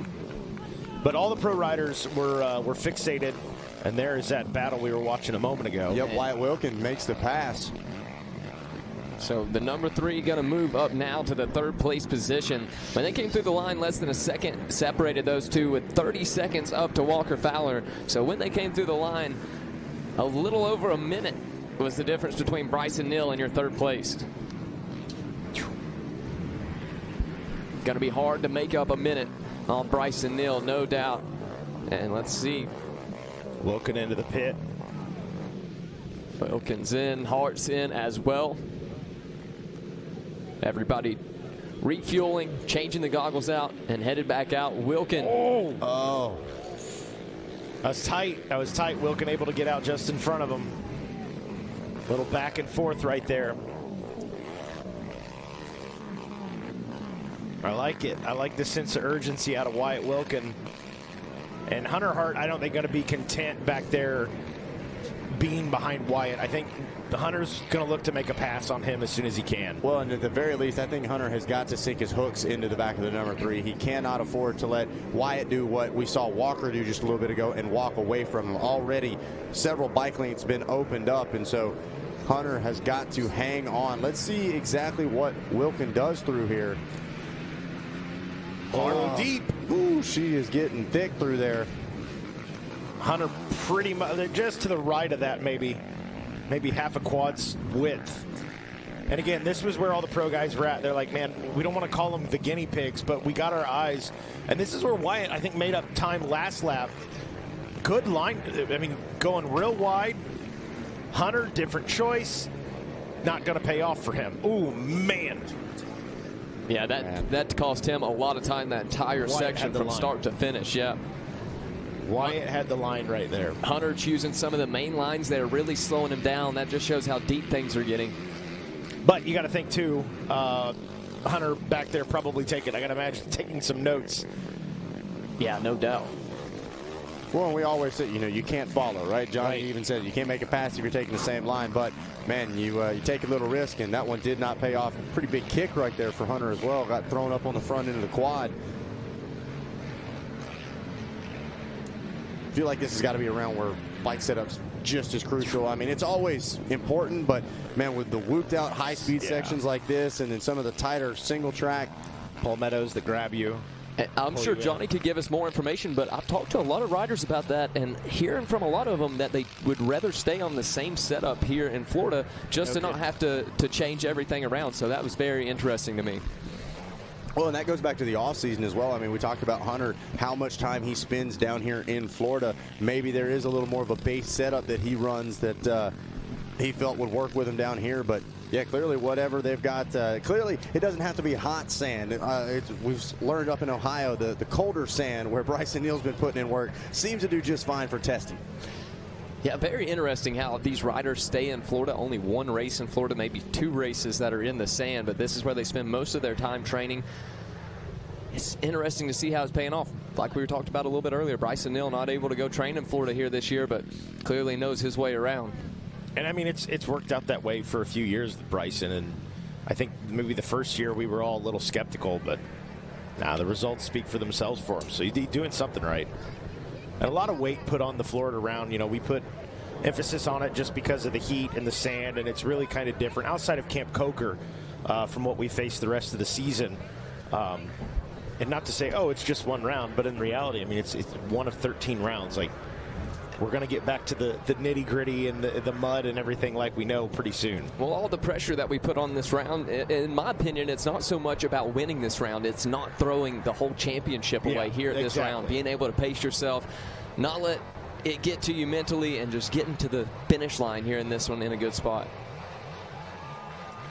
The fans going crazy, cheering on. Still got that water bottle. I was about to say, that thing is flying. Like, he has to be chomped down on that straw. Like a horse with a carrot. He might have forgot about it by this point. Just it's like second nature. It's wild. Be curious. We talk about the hydration and the importance of it, but whether or not they have like a strategy of like they take a sip every X amount of seconds. Because you guys probably already you drink too much water and you try to go on a run and it's all sloshing around in your stomach. I'm normally that way at the bowling alley with beer, but yeah. Same difference, Same difference. Old me, not new me, but yes. I know the feeling. Seeing one of our lap riders, so the rider's already starting to get into some, as now we see, I believe, Walker Fowler. Yep. I wasn't watching the clock, but that had to be close to a minute, maybe a little under. I'm not sure if Walker Fowler's not up in the pace a little bit. Got to think the sense of urgency's there. Johnny Gallagher has the abacus out. So about 42 is what Johnny's saying. So not much change there from when they crossed through the finish line. It was 48 officially when they came through the line. So right about same ballpark. But is going in the direction of Walker Fowler, and I think that's the point that we should take away from it, is the momentum maybe shifting just a little bit. Now you did have those pit stops in there as well, so yeah, lap riders. We saw the lapper right there in front of Walker, maybe slowing him up a little bit. The next one to keep an eye on is, there you go, Hunter back around. So the number 6 back out in front. There we go. We talked about had to put up a fight right there and was able to do it. Split line. Wilkin going to take the inside. Oh, this is great. This just goes to show how competitive both of those lines are. Look at this, Wilkin. Great shot. And they disappear. And I'm thinking, it looked like Hunter was still out in front of him, not by much. So far, about an hour into this one, an hour left to go. This is a 2-hour race here today for our ATV riders. Going to be a good one. 2 laps complete. And here we go. Must have missed Bryson Neal. There is Walker Fowler making his way through the mile 6 marker. Let's take a look behind him, see if Hart or Wilkin is going to be in the lead of this battle for 3rd place. Yeah, some nice back and forth between those 2 guys. And as you said, Jackson, I believe we missed Bryson Neal through there. Good season so far. You had Fowler taking a win in round 1. Still got a half a race left, but you got to think, man, if we leave here today as it is between those 2, we go into round number 3 tied, new property, even playing field. Nobody's really got the experience or the advantage heading into that one. Going to be fun. Yeah, I mean, we've got some good and some bads here from rounds 1 and 2. Obviously, you had Austin Abney, Stephen Harrell with some good performances, and then now here at round 2, you've got some John Glotta, you've got some Wyatt Wilkins, some response here at round 2. So really going to shake things up as far as that backside 3rd, 4th, 5th. But right now, super consistent is Neal and Fowler, and consistently battling back and forth is Hart and Wilkin. Wyatt having no problem. He's like, you know what? I'm eating the sand sandwich today. Doesn't matter. I am not letting you out of my sights.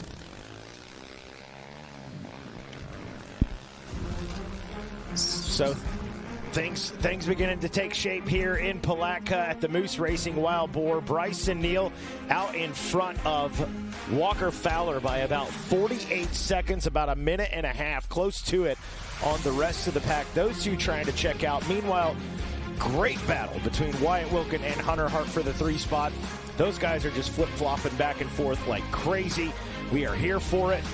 It's going to be a good day. Bryson Neal, the Bidwell Bullet, leading the way in this one. Can he hang on, capture his first win of the season, or will Walker Fowler rebound and make it 2 for 2? We'll be right back after this. On Track School is an online private school catering to some of the top athletes in the world. We offer a flexible schedule for students that are chasing their dreams and always on the go. We are an accredited K-12 school where students can graduate with a diploma. Scan the QR code or call us to book an appointment with one of our learning coaches to discuss your students' next steps.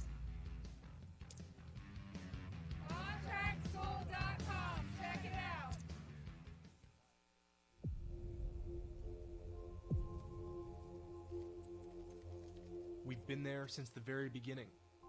20 laps, the main event, the blood, the beer. Organizing the industry and building champions.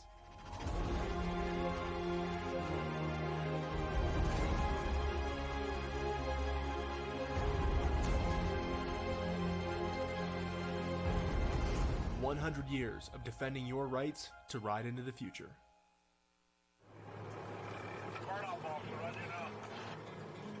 Community, family, teamwork. It's what we have stood on for over a decade. Hauling might be what we do at the surface, but it's much deeper than that. Because what you need matters. When you need a haul, give us a call at 724-852-4488. For 24 hours a day, 7 days a week, and 365 days a year, we at JD Enterprises are prepared to serve you. It takes commitment,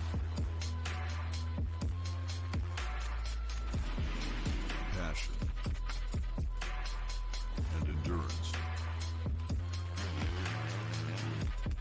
to make something great.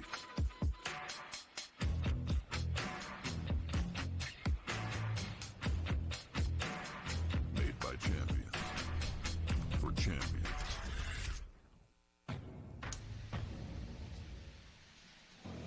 And welcome back to GNCC Live here on RacerTV.com. Myself, Zach Heron, Jackson Burrell, and Johnny Gallagher with the call. Watching some good battles here. Again, if you're just tuning in, Bryson Neal leading the way, Walker Fowler in the 2 spot. Decent gaps between the two of them, and a good gap back to third, which is Hunter Hart, question mark, or Wyatt Wilkin, question mark. Don't know. A lot of back and forth between those two. Two guys that really need a podium. Really want a podium, need a podium, however you want to put it. Yeah, and good racing. Close racing. You know, once you get outside that top 3, you got about 31 seconds back, 30 seconds back to John Glotta Jr. And then from there, you know, it's 5 seconds, 2 seconds, 11 seconds. You go all the way back to 9th place overall, Josh Merritt, who's 47 seconds behind Adam McGill as they run currently. But, you know, most of your top 10, you got 2 little gaps opened up there of about 30 to 40 seconds. But other than that, you guys can all see each other. I got to say, guys, this is pretty rare for Florida. You know, generally we'll see big gaps already starting to open up. But one thing worth noting, you know, we're an hour and 11 minutes into this one, looking like it's going to be a 5-lap race. I don't know that we've gotten the official race director word yet, but looking at the lap times, looking at the elapsed time, I really think that we are going to get a 2-lap card when they come by to complete this lap, because they're running 26-minute lap times. I feel like they're, you know, they could make it a 4-lap race, but we're going to find out here real soon. And this is where the lapped riders come into play. There we saw our leader, Bryson Neal, coming up, lapped rider checking up. He was able to make the pass, get around. Now you see the lappers just really pulling out of the way. Now, don't get psyched out here. This isn't the finish line. This is just the 9-mile marker. Finish line is right there, but they've got to go out, and they have still got to do about 3.5 more miles before they, almost 4 more miles before they make it back to the actual finish.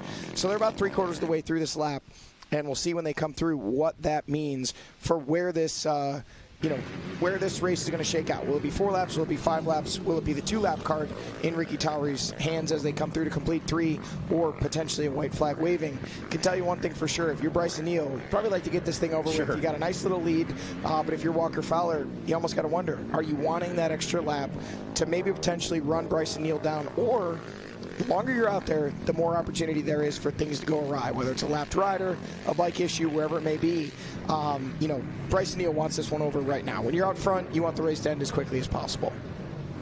And I mean, even those mud box sections we saw with John Glada Jr. earlier, which it does look like his machine has recovered, but as it gets deeper and deeper, some of those different sections, it's going to be one of those things where, like you said, more opportunities for things to go awry. Curious to see, we didn't catch Wyatt's line through that area on lap 1, but curious to see how similar his line is later here on lap 3 versus that first lap. Obviously, we caught lap 2. Yeah, we saw him lap 2. We didn't get to see the entirety of it on lap 1, but what I did see is when he kind of just appeared out of nowhere, he came from exactly where we saw him go on lap number 2. My assumption, just an assumption, is that that's a line he scouted, committed to, and knowing that the main line was going to be further inside there, you know, sometimes you just roll the dice and say, hey man, if I can do 50 mile an hour around the outside here, even though I'm going an 1/8 of a mile further, I'm carrying so much more speed, I can get there quicker. And man, in that case, that line 2 laps in a row, or some variant of that line, really seems to be working well for Wyatt Wilkin. So we lose him just for a moment here, back through the trees. And kind of quietly, but still in a very solid performance, John Glada in that 5th place spot. And then Stephen Harrell, once again, Stephen getting 5th here at round 1. He's currently sitting 6th at the moment, last time they came through the stripe. So curious to see whether Harrell is able to maybe pick up another spot and maintain about the middle of the top 10 once again. Quiet, but solid start to the 25 season. And he kind of did this last race. You know, he was back there hovering, and then all of a sudden on the last lap, big charge, comes up, comes across the line, wheel to wheel to wheel. Our 3rd place finisher, Austin Abney. There is Hunter Hart on screen.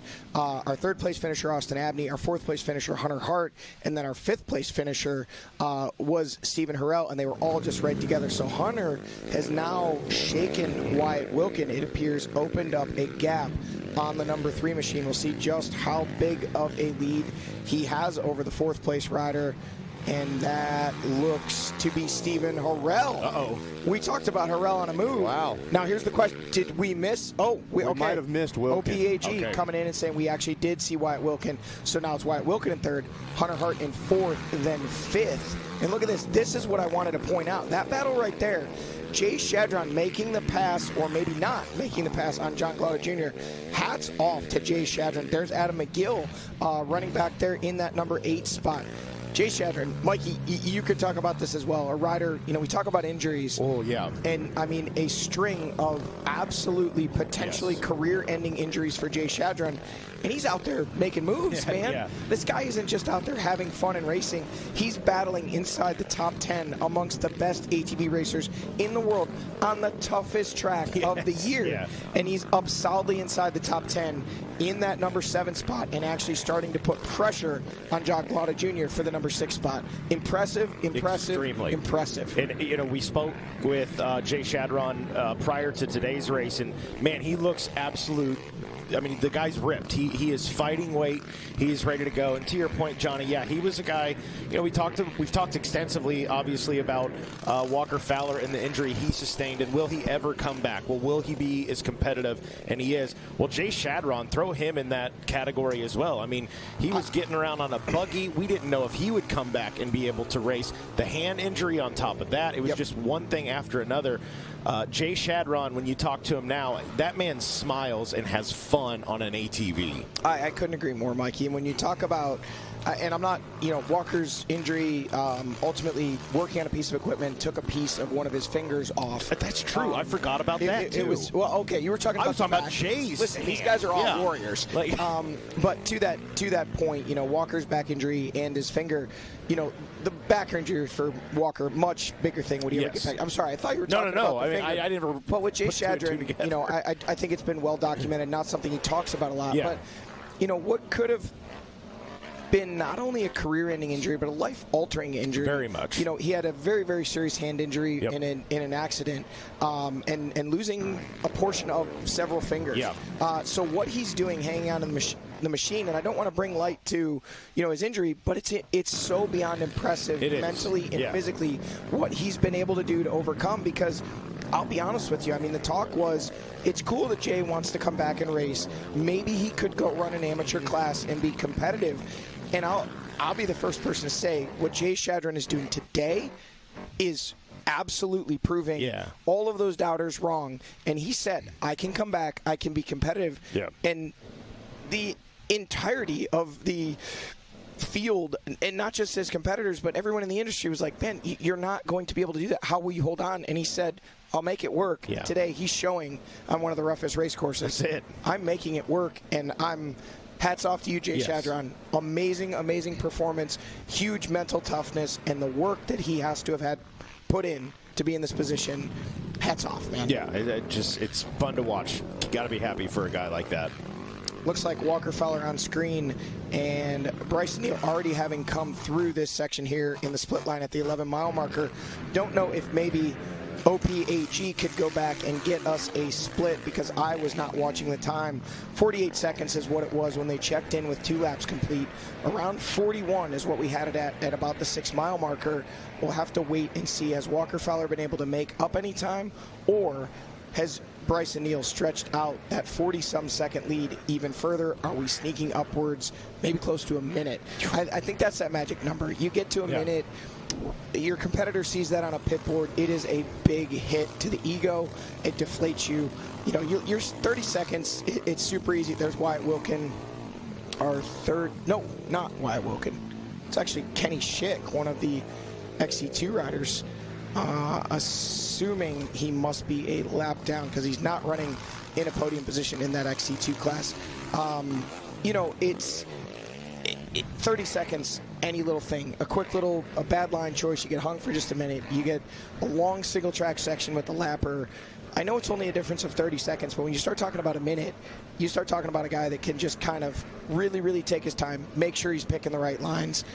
We'll see if we can get a split here and let you know. And obviously we'll know for sure in about another 2 miles when we get to the finish line and they check in with 3 laps complete. I want 5. I want 5 laps. 5 laps? That's what I want. That was my next question. The big story. Yeah. What are we looking at here, boys? What are we thinking? 3-lap race, 4-lap race, 5-lap race? There is Wyatt Wilkin now.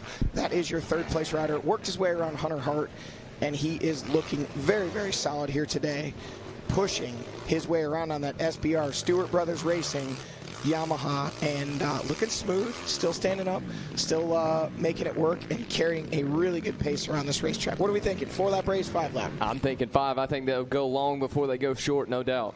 I mean, it's just really hot Florida weather. It's only a week before the next round. Run them long. Let's get our money's worth. we did see in the morning race, it was right on the edge. Yeah. I think when they made the call, it was going to be short, and they decided to make it a 5-lap race. And then as the pace slowed down, they could have actually possibly called it there at 4. But, you know, hey, this is GNCC racing. Tough, you know, toughest series in the world. Survival to the fittest. They ended up going 2 hours and 10 minutes for the leader. And that was a very long morning race. And, you know, a lot of the riders, even in podium positions out there, pushing 2 hours and 30 minutes. And to your point, Johnny, hey, the 2-lap card and the white flag, those are a courtesy, quote unquote. They're not a requirement. So if they make the call late, so if we don't see that 2-lap card, we don't see that white flag, well, we one or the other. My point is, those are a courtesy. You race through to the checkers. Yeah, and in this situation, if we're close, we may not see a 2-lap card, and they may just opt to either give the 2-lap card or give the white flag the next lap. You know, we'll see. It's like you pointed out, that is a courtesy. The only thing that is set in stone is the rule book says the race must be a minimum of 1 hour, 50 minutes in the afternoon. It's at 1:45 or 1:50. That was changed recently. The morning race is 1 hour, 40 minutes. So they changed that. But that's the minimum, barring, you know, promoter discretion if we have extreme weather or something like that. But, yeah, this is a long day, even at 4 laps. So 5 laps, you know, it might be great if you're Bryson Neal or Walker Fowler out there battling for a win. But the guys back there in, you know, even 6th, 7th, 8th place and battling for wins in some of the amateur classes are like, man, I would gladly let the guy behind me pass me if you could just give us a checkered flag. I'm ready to be done. And, Johnny, I heard you talk about Kenny Schick there just a little bit. That probably was him going a lap down. I'm not sure if you were able to catch up with him, but the last time I looked, he was in 18th spot, which would be last for XC2, a few minutes behind. Yeah, I may have had an issue out there. We can see multi-lines coming together here right into the finish line, scoring chicanes. We will be looking for the big number 1 of the Bidwell Bullet on that Phoenix Racing Yamaha, pushing the pace. How big is the gap? We're about to find out. 48 seconds was the lead he held over Walker Fowler at the completion of lap number 2. Now looking to be coming in for 3 laps complete. You've seen the gap seesaw on screen maybe a little bit, went in the favor of Walker Fowler about 6-7 seconds. But I got to be honest, the last split we saw, it looked like Bryson had it up back around that, you know, 50-second, maybe more range. And it's not going to be speculation soon. We're going to find out. Get our eyes on it, and maybe we get an idea of how many laps we're going to be looking at. Neal, Fowler, Wilkin, Hart having maybe some troubles out there. Wilkin putting a little bit of separation in there. Stephen Harrell on the charge as well. I think we're going to see Stephen Harrell get around Hunter Hart. I mean, he came seemingly out of nowhere and is just really on a push. And it is a 4-lap race, so it is official now, a 4-lap race, which makes sense. An hour and 20 minutes into it so far, still waiting for the leaders. And right on time. There you go. So an hour 20 with a 26-minute lap time puts us at about an hour 46 if they would run the same lap time again next lap. And it is, I believe, an hour 45. And we know they're not going to go faster. They may slow down a little bit. So it definitely, I think Bryson Neal seeing a white flag waving, definitely going to be a welcome sign for this. I mean, it's almost impossible for them not to slow down with the lap riders. As gnarly as this track's getting, me and Zach talked about it the entire AM race this morning.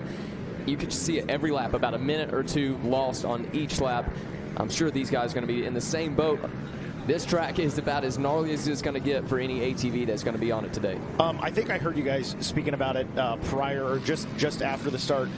Jared Bolton, Jeff Russell, and Ryan Eccles, they made the decision, Johnny, in between the AM race and the afternoon race to doze in some of the track, kind of smooth out some of those deep ruts.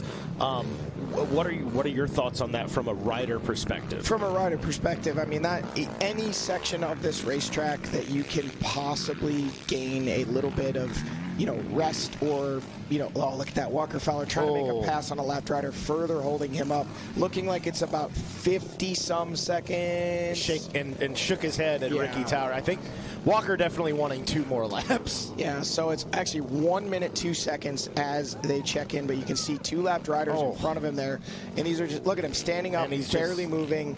Oh, that is so frustrating when you have lapped riders like that. You could see he took an alternate line, revved, tried to get around. Those guys filled in, took the line. Can't blame them. They did not know that was Walker Fowler coming behind him. But, again, situational awareness there. If you're a lapped rider and those guys are coming hard up on you, it can really be frustrating if you don't get out of the way. And also, if you do get out of the way, you could potentially lose a position in the battle that you yourself are in. You could see two riders likely battling for a position. So good that they does the track. No good. You like it? Yeah. No, okay. I think any section of the track that you can smooth out, it's going to be so rough by the end of this. Oh yeah. You know, even if it's just a quarter of a mile or a mile, any section you can make smooth to give these guys a little bit of rest, chance to catch their breath. This place gets so. Speaking of lapped riders, look at this. Bryson Neal now working his way through. Can see that very interesting line he has there where he's actually going outside that tree, just trying to search for flat ground. That tree is hanging on for dear life. It's scared of Bryson. It should be. Mikey, you talked about the dozing. I almost think that there's no other option out here on this course in some of these spots than to doze it. It's going to get so deep. These riders are going to have to take alternate lines. They're going to be getting stuck. So I feel like that was something that was very good that they did. See Bryson Neal again, lapped riders in front of him trying to make the pass around the outside, and he will be coming in to the pro pits here for the last time on his way to a checkered flag. Still a lot of miles left, but this is the final lap of racing with a 1 minute and 2 second lead. Again, kind of that 1 minute, that magic number.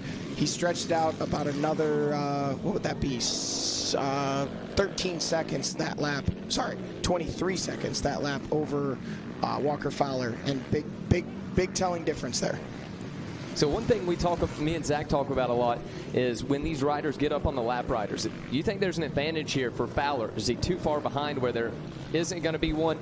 Does Bryson Neal definitely doesn't have the advantage? Does Walker Fowler have the advantage where the lap rider knows that they're getting lapped, there should be more pros behind them? Yeah, I mean, I think to be the guy in first, that's the worst position to be in from a perspective of trying to pass lapped riders. But you pointed it out perfectly, Jackson. Walker Fowler not close enough to capitalize truly on, that situation. He would need to be maybe within 20, 30 seconds of Bryson, that the lapped rider looks back, sees Walker coming, checks up. Interesting that Bryson's still taking this line through the deeper parts of this water hole, but he's got the time to really take his time, and he made sure he heard what that spotter was saying to him. And that's the thing, you can see some places where it's barely even, not even an inch or two of water can look just as deep as something that's 3, 4, 5 feet deep. And we've seen it before where someone will point a line, they get just a few inches offline and are absolutely buried. So a little risky, but Bryson had a lot of guidance through that section, able to get through and, maybe even continue to stretch that gap out over the number 2 of Walker Fowler. And it is poetry in motion watching Bryson Neal hop and skip through these braking bumps. Okay, now Wyatt Wilkin has checked in the number 3 spot, 1 minute 59 seconds behind Walker Fowler. So that gap really starting to open up.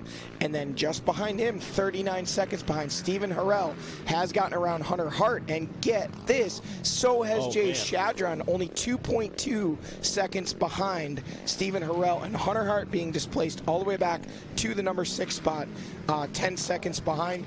21 seconds behind him, Adam McGill, the last rider that has checked in that number 7 spot with 3 laps complete. 21 seconds behind Hunter Hart. So Hunter going all the way from 3rd back to 6th on that last lap of racing. What was Stephen Harrell's lap time that last time around? Stephen Harrell ran a 29:55, which was basically, he and Jay Shadron actually ran 0.2 of a second quicker than Stephen Harrell. But for perspective, those guys absolutely moving. But just to put things in perspective, Bryson Neal, 28:09. Wow. So nearly 2 minutes faster than Stephen Harrell and Jay Shadron. Walker Fowler, 28:24. So actually 15 seconds was the difference that Bryson was faster than Walker that lap. So those two by far, those are the only two in the 28s. Everybody else, you've only got 3 guys in the 29s, then everybody else is 30 minutes or above. Once again, Walker Fowler, Bryson Neal, proving to be in a class all their own as we get late into this race. And this year it seems Bryson Neal even able to one-up Walker Fowler, putting another 15 seconds on him, even once Walker was able to work his way around Hunter Hart. That's why we call him the Bidwell Bullet. All right, some more riders now having checked in. Actually, as we say that, everyone else in the 30s. Braxton Gross with a 29.59. Let's go. Jumping all the way up 4 spots in the overall, up to 8th place in that overall. He has gotten around John Glauda Jr. on corrected time, has gotten around Josh Merritt on corrected time, and sitting in that number 8 spot. We are still waiting on Danik Paquin to check in, who we believe may still be the 2nd place rider in that XC2 class. So Chris Borch has not checked in, Austin Abney has not checked in, Brandon Owens has not checked in, but we've got at least one XC2 rider that has checked in now with 3 laps complete. Wanted to give a shout out to Ronnie Rush, unable to race with us this weekend. He made a post on social media, said he had some family things he was taking care of. Oh, rider down. But just wanted to send some love out that way to Ronnie Rush. Tell you we're thinking about you and hope everything is all right. This is the section Bryson going to be coming into. Looks like those guys got him back on 4 wheels. Wyatt Wilkin on screen. That is your 3rd place rider. Again, about 2 minutes behind your 2nd place rider, Walker Fowler, but still looking good, still charging, keeping the front end light, staying on top of the whoops. That is the key here in the sands of Florida. If you want to keep moving, you got to keep that front end light. His lovely, luscious locks hanging out the back. Easy to tell. That Brad Pitt Legends of the Fall. Wyatt's such a character, but you know, you can talk to this guy off the racetrack. Bryson Neal on screen. Wyatt, you would not think that he is the straight, you know, warrior killer that he is on the track. I mean, he's just such a laid-back guy. And when he goes out there, he pulls no punches. He does what needs to be done. He puts in the work during the week. And as soon as he comes off the track, it's right back to smiling, you know, congratulating everybody. But he is a longtime GNCC veteran, starting out in the youth ranks, stayed under the radar for so many years. Very much. And the last couple of years has just absolutely taken the XC1 class by storm. What's interesting was talking to him prior to today's race, the perspective change from his side of things. You know, for the last couple of years, it seems like every time we talked to him, he was just stoked to be out there and having success, and kind of surprised by some of his own results, and then started expecting them. You go back to a DNF in round 1, and it was like I was talking to the grown man that is now Wyatt Wilkin, very disappointed in his performance, and was very, very focused on today. So that level of maturity, I think it's always been there, but it really showed through today. Walker Fowler on screen. Yeah, Walker Fowler on screen in the 3-mile marker now.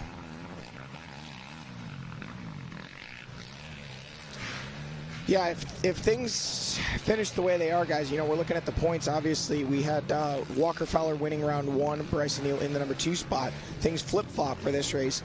You know, we could find ourselves in a points tie situation for the overall championship lead. They would each be tied at 55 points with a win and a 2nd place each. So, but I know for a fact Walker Fowler would not rock a reverse plate. He would not. He would not. Never has. He has not. It's bad luck. He says the only time he ever did it was came to Ironman one year with the reverse plate number 1 when he wasn't actually racing. Had a concussion, just came out, did the rider intros, and then pulled it to the side and you know, hung out with the fans for the rest of the race. Chris Borch, another rider who all the times that he held the, you know, what could have been the reverse plate, which I don't think Bryson Neal ran it last year. We're told that is Walker Fowler, the number 2 on screen, trying to track down the Bidwell Bullet, but at this point not able to make any inroads into trying to make up that gap of 1 minute 2 seconds. I really think the tale of the race today was Bryson Neal able to get to the lead, drop the hammer, got around Hunter Hart. Walker was, you know, you won't say stuck behind, but it did appear he had more pace, and now with Hunter fading all the way back to that number 6 spot and almost falling into the grasps of the jaws of the gator, there is Fowler on screen at the 6-mile marker. Bryson Neal having already gone through this section of racetrack. You know, it just let Bryson Neal get away. Walker Fowler not able to make the pass, finally getting around 48 seconds, and then Bryson Neal able to put another 15 seconds on him on lap number 3. So it's just, that was kind of it right there. You don't, it's hard to run a pace, as you guys pointed out earlier, if you can't see the lines they're taking. You can't see it's easy to say, well, just go as fast as you can. Well, yeah, I assure you it's not that easy. Yeah. When you're following someone, you can really kind of key off their lines, key off their pace. This guy's going as fast as he can. Wow. Really charging Wyatt Wilkin. Don't know if he knows what the gap is ahead of him. He's got about 2 minutes, but Jay Shadron only 39 seconds behind him. That may be the sense of urgency that we're seeing here. Stephen Harrell only 30 seconds behind him, and Jay Shadron 2.2 seconds behind Harrell. We'll see. Can't tell if that may be those guys coming here now. Nope. These are some lapped riders that are... They probably don't even know that they're on their last lap because they got lapped by the leaders after they started this lap. There is Harrell, so that is your fourth place rider, and it looks like he's opened up a little bit over the 18 of Shadron, but still, Shadron sitting there in that number 5 spot.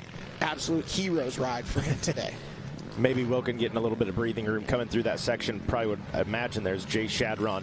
Allow him to maybe look over to his right a little bit and realize, hey, those guys aren't even in that section yet. I think what we may be seeing next is Hunter Hart. So he has been able to latch onto Shadron, hasn't lost any more ground, but sitting there in that number 6 spot, needing to put in a charge if he wants to get up back in there and try and salvage a few more points with the top 5.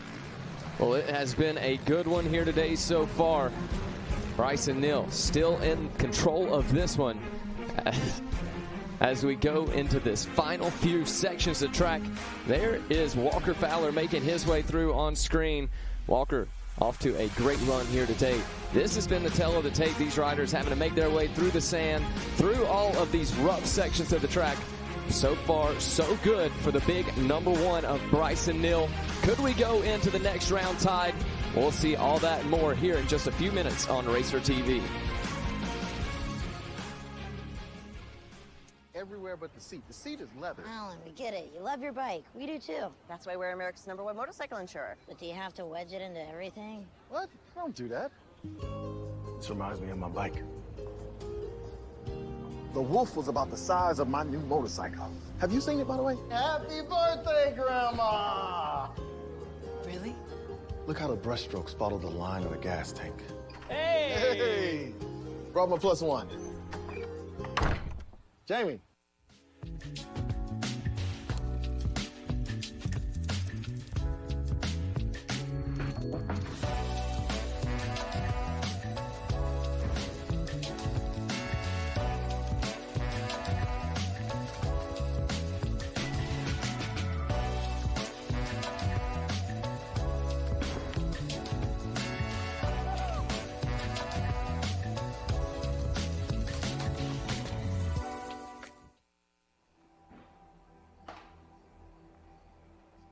Every generation believes they've invented the best way. With age comes wisdom. We've come to realize that every piece of knowledge is learned, passed down from those generous and patient enough to teach.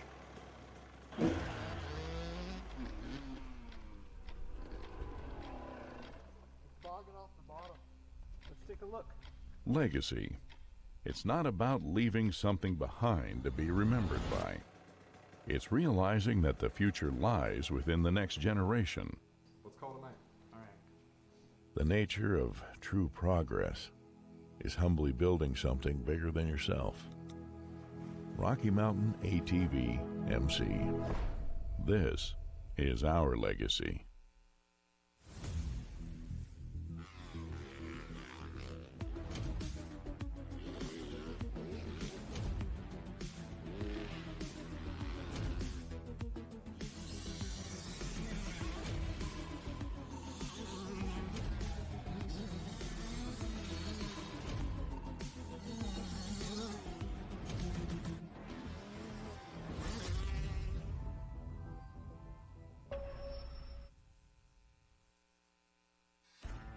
Progressive GNCC Racing is brought to you by Progressive.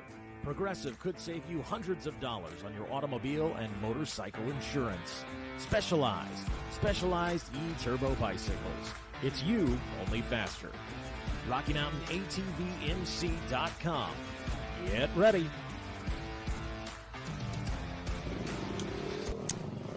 And we're back, and you're watching the Bidwell Bullet on RacerTV.com. Bryson Neal trying to capture what will be his first win of the season. It will be win number 32 of his career. Not going to move him up the all-time ranks. He's still going to sit there in that number 5 spot. Got a little ways to go to catch up to some fella named Barry Hawk, who's got 49 wins under his belt. But nonetheless, Bryson Neal well on his way, Johnny Gallagher, to capturing a win here. And more importantly, tying up the championship race with Walker Fowler, if Fowler's able to stay in that 2 spot. Yeah, absolutely. You know, that's, if you're Bryson Neal, you want to add to your championship tally, make this season your run for 4, then what better way to do that than to, you know, step up in round 2, grab your first win of the season, get yourself in a position where you're tied with Walker Fowler for that points lead.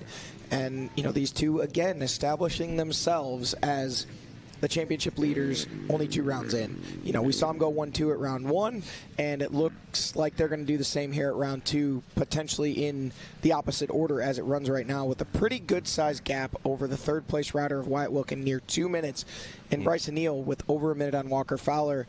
Again, we don't hand out wins until these things are over, but 9 miles in, just about 3.5 miles, and in all the big mud holes, they've already made it through the challenging sections of racetrack. Really, it's just kind of 2-track, just deep ruts, deep whoops. Look at this. It does not look like Walker Fowler has given up on the idea of trying to win this race. He's continuing to push. But when you're a 7-time champion, you've won 78 races, you know, anything can happen. That's right. Yeah, just if you're Walker Fowler, you're not going to leave anything on the table. The worst thing that could possibly happen is you kind of rest on your laurels, say, oh, I'll save some energy for next weekend at Talladega. Just kind of coast through those final miles of racing. Something happens to Bryson Neal, ends up beating you by just a few seconds. Yeah. The best thing you can do, give it everything you have when you come in, whether you get beat by a minute 2 or 2 minutes or 20 seconds. You say, hey, I left nothing on the table. I gave it everything I had. I ran it right down to the wire, and that looks like exactly what he's doing. But right now, you got to start to think it may not be enough. That's exactly it. It's always interesting. You know, we for good reason, we talk about time gaps during the race, and I know guys that are looking back at results for their own interest or the interest of the riders are looking at time gaps. But when the article comes out, we rarely talk about, oh, the gap was this. We just say, oh, 1st, 2nd, 3rd. I think about that whenever I hear of, oh, this guy's up and coming. And I go, well, he is. He's doing well. But look at the time gaps. He got 3rd place, and he was back by 4 minutes. That's one of those things, like on race day, it's like you almost throw out the window in a situation like that, Johnny, if you're Walker Fowler in this situation. Yes, it's a big gap. Walker's riding like he doesn't care that it's a big gap because anything can happen. Well, and I think, you know, the perspective for these guys is huge. And I think if you're Walker Fowler, you're going to be kind of kicking yourself maybe for that split line decision on lap number 1 that let Bryson Neal get around him, because Bryson was sitting back there in 4th, Walker was 3rd. And then that was really kind of the pivotal moment for these two. Then Bryson was able to make quick work of Hunter Hart, get to the lead, and immediately start to pull away. Walker took almost a complete lap to get around Hunter Hart, and by the time he got into the number 2 spot, 48 seconds was the gap. It's, you know, it just, that was really where the tug of war between these two was kind of lost, or won if you're Bryson Neal, lost if you're Walker Fowler. The 15 seconds on lap number 3 that Bryson was able to stretch it out again, that's something that'll come and go in the ebb and flow of a race. You know, 10, 15 seconds, that 48 seconds, that gap was huge. Bryson Neal doing a masterful job of doing exactly that. Seeing his opportunity, getting to lead, realizing it wasn't, you know, maybe the one guy that he thought could run with him today. I'm going to be honest with you, and this won't be popular if you're, you know, a Hunter Hart fan. It won't be popular if you're a Wyatt Wilkin, you know, Stephen Harrell, Jay Shedron. All these guys are unbelievable. But if you've watched the Florida GNCC coming in, you know it's going to be the Bryson Neal and Walker Fowler showdown. And today, Bryson Neal has just come out above everyone, including Walker. But these really are the only two. Something about this track and these sands of Florida, these are the only two that have ever even become close to able to running the pace that we see them running today. You keep waiting for someone. Yeah. Is it going to be Wyatt Wilkin? Is it going to be Hunter Hart? You know, and when we've talked about it before, if Hunter Hart could replicate the 15-second Instagram clips that he puts up for 2 hours, he'd be in this battle. Well, look at this. Wyatt Wilkin has made up some big ground. Stephen Harrell has made up some big ground on Wyatt Wilkin. That is not the 40-second gap that we saw at the at the FMF PowerPoint. It's actually quite a bit closer. We may have a race for our final podium position. We might see Stephen Harrell get up in, and look at this. Jay Shadron still solid back there in that number 5 spot. And we'll see, has Hunter Hart been able to continue to latch on to Shadron in this final lap of racing? He was just about 3 to 5 seconds behind. Looks like it has opened up a bit. On screen, Bryson Neal out in this split line section, the FMF PowerPoint 2.0. Both sides of this they call RPM Alley. Still that left line, right as we're looking at it on camera, seeming to be the favorite of these top riders. Looking like it's not getting super rough, and the Bidwell Bullet making easy work of that section, continuing to click off the mile markers, getting ever so closer to notching his first win of 2025. And as we pointed out, if Walker Fowler finishes second, that will put these two in a tie for the championship points lead. I like it, man. You look back at GNCC history, and last season a very good example of that. At one point in the season, we're like, oh, Bryson's running away with it. Suddenly the resurgence of Walker Fowler. I think it was a couple of races, one for each Walker and one for Bryson, that kind of made the difference. Had either of them had a better day or a day where they scored points on the podium, that would have been the championship. So setting the foundation for the season in 2025, you couldn't ask for anything better. Is if it stays this way, we head into round 3 with a tied championships points race. Yeah, I mean, you talk about that at round number 1. Everybody's tied coming into round number 1. Whoever wins that race is the championship points leader.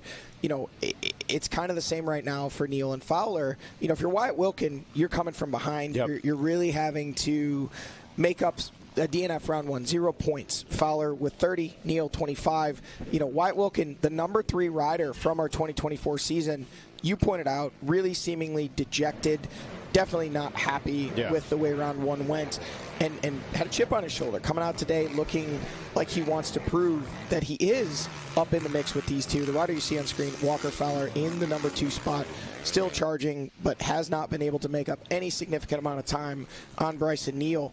Maybe even lost a little bit more time at this point. So Bryson Neal definitely just putting that Phoenix Racing Yamaha power to the ground, continuing to march away from Fowler.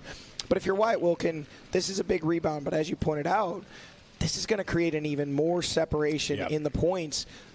Walker Fowler, Bryson Neal tied atop the standings. Wyatt Wilkin taking those third-place points. Harrell with a 5th at round 4. If he can get up to Wyatt Wilkin, make that pass, would obviously move himself into 3rd place in the points. Either way, it's looking like he'll come out in 3rd place in the points. But Wyatt Wilkin trying to get max points. 21 points for 3rd is what he's hunting today. But Stephen Harrell behind him, it's looking like he's not going to make that easy for him, even through these final miles of racing. Stephen Harrell, I don't know if we said it in round 1, but this is the season I think we see Stephen on a podium. I mean, it may not be the season. Today may be the day. Very well, yeah. He's knocking on the door of it today, I guess. You're right. But, boy, he's been there.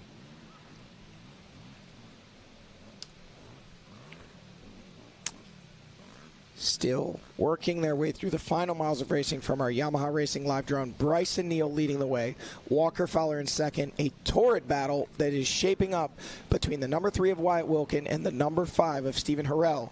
Could this be the day that Stephen Harrell gets his first podium, or will Wyatt Wilkin take the big number 3, put it on the box for the first time in 2025 for his first podium finish? Going to be a good one to watch shake down. Jay Shadron has had an amazing race today as well. He wasn't too far off of that pace there behind Harrell and Wilkin.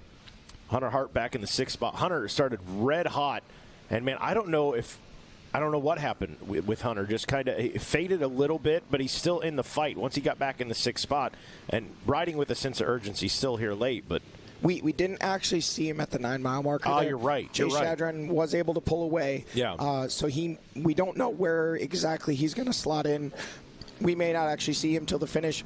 Adam McGill, when they checked in, was only 21 seconds behind Hunter Hart, so he may potentially get up there, wrestle that number 6 spot away from Hart. And then the next rider they need to worry about is Braxton Gross. But there's about a minute time correction gap, or a minute gap even after corrected time between McGill and Gross. So unless Braxton can really put in a heater of a last lap, doesn't look like he's quite going to be able to match that 7th place overall finish that he had last year. Looking at, he was faster the previous lap than both Hunter Hart and Adam McGill, but only to the tune of about 20 seconds. He would need to be about a minute faster on this final lap of racing to get himself up in the mix to potentially take away, that 6th or 7th place spot overall. Now we see Wyatt Wilkin on screen, and that gives you an idea of the gap. This whole time we've been talking, that was Walker Fowler that had come through. Where is Stephen Harrell? That does not appear. There he is in the background. So he's now going to have possibly his first chance to see Wyatt Wilkin up there. Try to make a move, try to close up that gap, but he's starting to run out of real estate. Less than 2 miles of racing left here on this Hogwaller that track. Was telling right there, just the body language. Full push, full effort, trying to do everything he can to make up time, but he's starting to run out of miles to make it happen. There is Jay Shadron, so that is your 5th place rider. Man, I gotta say, I feel like this is almost a win for Jay Shadron. A top 5 in the sands of Florida. That's an absolutely phenomenal effort, Mikey. I can't say enough. I'm impressed. I'm flabbergasted. Hats off to you, Jay. I mean, that is a phenomenal ride, and what a comeback. Yeah, it's a man that I think a lot of people question whether or not he'd be able to come back and race at all, or even be competitive, and putting it on display here today. Putting it on display out front, the number 1 of Bryson Neal, the Bidwell Bullet. This is it, folks. This is the final portion of this racetrack coming down to the finish. It is the number 1 of Bryson Neal just clicking off turn by turn. This is it coming to the finish, Mikey. Absolutely sensational ride by Bryson Neal. Now he can hear the fans. Just a few more turns to go before he sees Ricky Towery bringing out the checkered flag. There it is.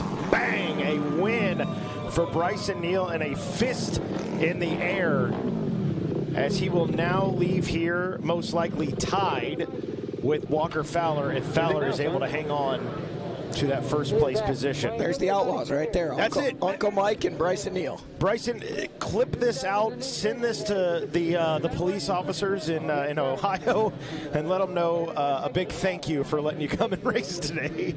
There's a warrant for his arrest when he gets back to the state of Ohio. That's not true. I'm kidding there, but boy, great ride by Bryson Neal.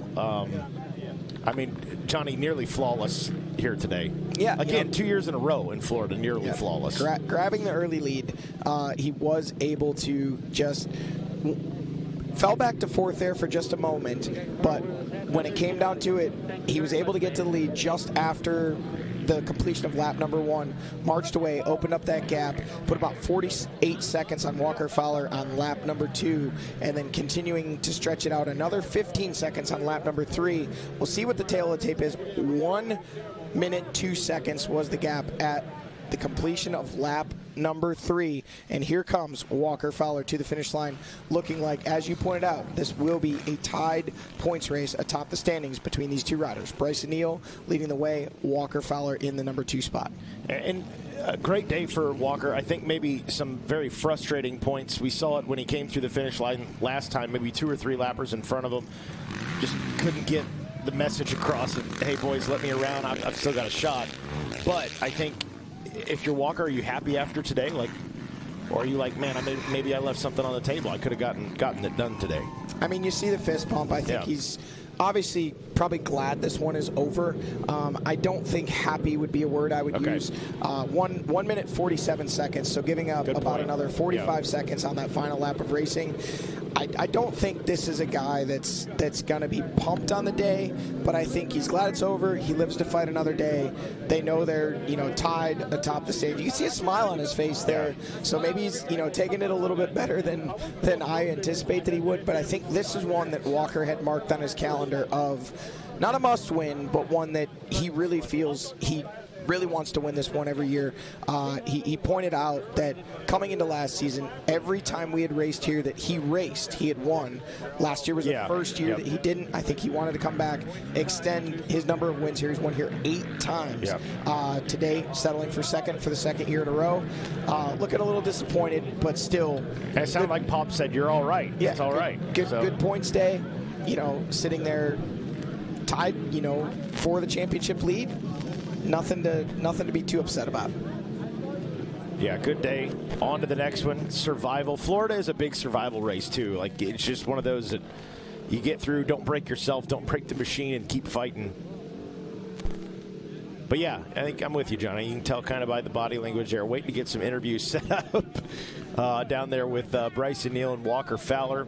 Wayne Eller, careful to get on the camera. He says, I don't want to be famous. I'm just here to make sure that teams know that we're here to support them. A big supporter of that Phoenix Yamaha Racing crew and all the racers here. Wayne always giving love, out there pointing lines, cheering everybody on. A great personality in the pits. You can see the young fans coming up, and this is what's so great about GNCC Racing. You cross the finish line, fans can get right there in the mix, up close and personal with their favorite riders, their heroes, fist bumps, pictures, and Bryson Neal looking pretty fresh. Looks like we have our man Zach Herron down there, and there he is talking to Wayne Eller, telling him how it all went down. Mikey Wayne's leaning in, Zach Herron leaning in, getting the not that tall, getting the details on today's race, and hopefully in just a moment here we'll be able to get the details ourselves as well. Oh, wanted to see if we can catch Wyatt coming across. There, Wayne's getting some love on the TV now. Yeah, buddy. Looks like we should have in just a matter of a few moments. We almost got lucky. I thought we were going to get Wayne Eller on the mic, but I will settle for Bryson Neal, your XC1 winner. Bryson, what a performance, man. First of all, we got the start. We looked good off the start, but then wasn't long. We found you back in the 4th place position. Then it was like it lit a fire underneath you. You worked your way back up, and, man, once you got a little bit of clean air in front of you, you set sail. Take us through the race. Yeah, man, that start was so important today, so crucial. Nailed the whole shot. Felt great going to the woods. Whenever we got behind Pro Row over there with all those little water puddles, Hunter, he blitzed him. He wheelied the water hole, covered me, and passed me for the lead. And I think about 3-4 miles later, I was right behind him, and they took a little dozer and they kind of fixed a little bit of the trail, and I just got out in the fluff just a little bit, and it pulled me right toward a tree. And Glada and Walker got by me whenever I was kind of pulling the bike back, so that's when I got back to 4th. Made a pass on Walker. I was able to get a 2-for-1 right after the finish on Hunter, and Glada blitzing a hole back there myself. And then from there, I was like, man, let's go. So I was feeling good, put in a really strong lap. I got a good gap. And, man, just rode my own race and just pace. I was just watching the pit boards the guys were giving me and just trying to maintain, just try not to make no mistakes because that track, man, it can just bite you any round, any corner. It's so sketchy, some of these places, because you're literally just hopping side to side to the trees and in and out of these big holes, and then there'll be roots just sticking out of the ground, just kind of poking. And, man, you can just grab some of them. They can just jerk you, flip you, roll you. It's happened to me many times here. And so you got to really stay on your toes with that. Just try to stay really smooth. The bike was handling awesome, man. The Elka Shocks, Tim Back Solutions, these Walsh ARMs front end, the Factory 43 nerf bars, maximum ground clearance in the holes, dude. I've been loving this setup. So we're really pumped to get a whole shot and to get back on the top box today and get a win. It's awesome. Yeah, you got a little bit of clean air, and you were riding that thing like you had the cops chasing after you. And then all of a sudden, we started seeing you manage. We don't have a lot of off time between round 2 and round 3. Is that something that you guys think about as you're coming into Florida? You know, yes and no. You know, on the last lap, I was just trying to, I felt this is probably the strongest I've ever felt physically wise around this racetrack, especially on the last lap. And the last lap, I was just trying to drink a little bit more water and just trying to like I said, just avoid the landmines and try to get through the lap smooth and not do anything stupid and cause the gap to go down. But, you know, with a short turnaround next week to Alabama, the hands are solid, no blisters, no nothing. So 7 days off, and we'll be ready next Saturday, line it up, and, man, try to get back on the box again. A huge congratulations. Bryson Neal on top here in your XC1 class. There we saw Our top Wyatt 5 Wilkin, have checked in. checking Wyatt in. Wilkin coming in that number 3 spot, 3 minutes 50 seconds behind Walker Fowler, only 15 seconds back to Stephen Harrell, and another 14 seconds back to Jay Shadron. So that actually turned into quite the battle over that final podium position in those few final miles of racing. But Wyatt Wilkin getting the job done out of Hillsboro, Ohio, our number 3 overall rider from last season, getting himself up on the box for the first time in 2025 and doing it, fighting his way from the back of the pack. Looks like that may be Adam McGill just checking in now. Actually, Hunter Hart did check in. 1 minute 5 seconds behind Jay Shadron in that number 6 spot. Then Adam McGill 19 seconds behind Hart in the number 7 spot overall. And we just got a shot there of Wyatt Wilkin getting himself rehydrated.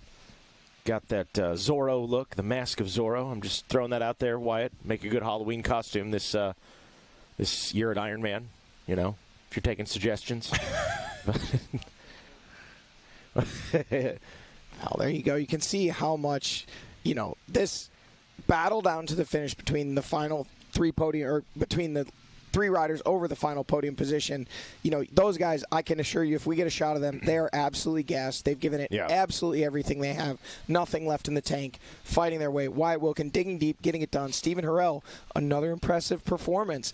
We talked about it. Just seconds off the podium at round 1. Again here today, 15 seconds off the podium. I mean, this guy, Mikey, at this point, I think we can say there's a podium coming.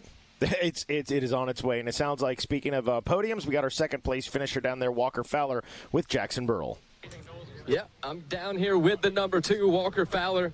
Walker, take us through your day here today. Yeah, just I got beat. Nope, no excuses. Tough day at the start killed me. Bryson got the whole shot. Ricky threw the flag at about 6.5 seconds, caught everybody off guard. And I don't know, I was about 10th, and I was able to kind of duck under everybody in the first 2 corners, and went in the woods 4th, 5th, right there with Brandon Owens, and man, that number 1 had a good pace immediately.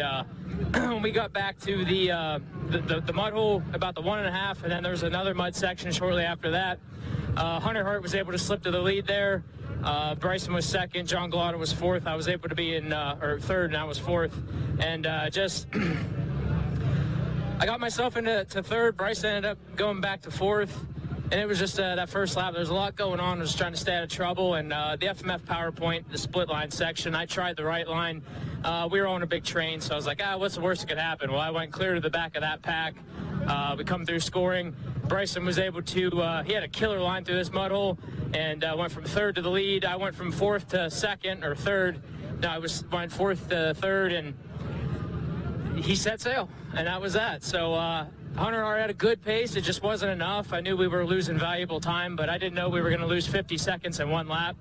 And it took me pretty much that entire lap to get around Hunter, and came through scoring the 2nd lap. It said minus 50, and I was like, well, it's over. So this thing was running a little hot. We'll have to work on that during the week, but just took that minute gap and just tried to stabilize. I'm not even sweating. Had a lot more in the tank, but wasn't sure the machine was ready for it, battling all the dust and debris and mud and everything else that first 2 laps. And I could have probably made up 5 seconds a lap at my very best pace, and at that pace, any bad things can happen. So just let him go, and like I said, he just kicked my butt today. So happy to be tied for the point seed going into round 3.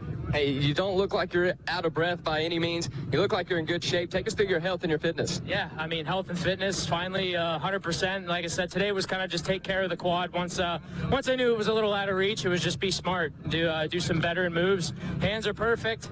We have 6 days, and we're going to Alabama, so I was prepared for a 5th lap, and I'm ready to go kick some ass in 7 days.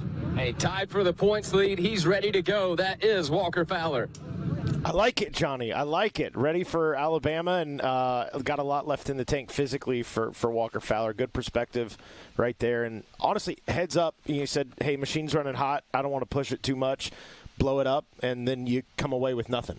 Yeah, I mean, I think if you're – he said it right there. Came across at the completion of lap number 2, saw the time gap at 50 seconds and said, some people might say that's a defeatist attitude, but you give Bryson Neal 50 seconds on this racetrack, barring a misstep from him or some mechanical issue, you're not going to run him back down. So smart move, but live to fight another day.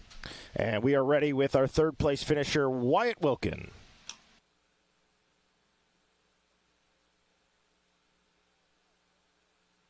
Out there.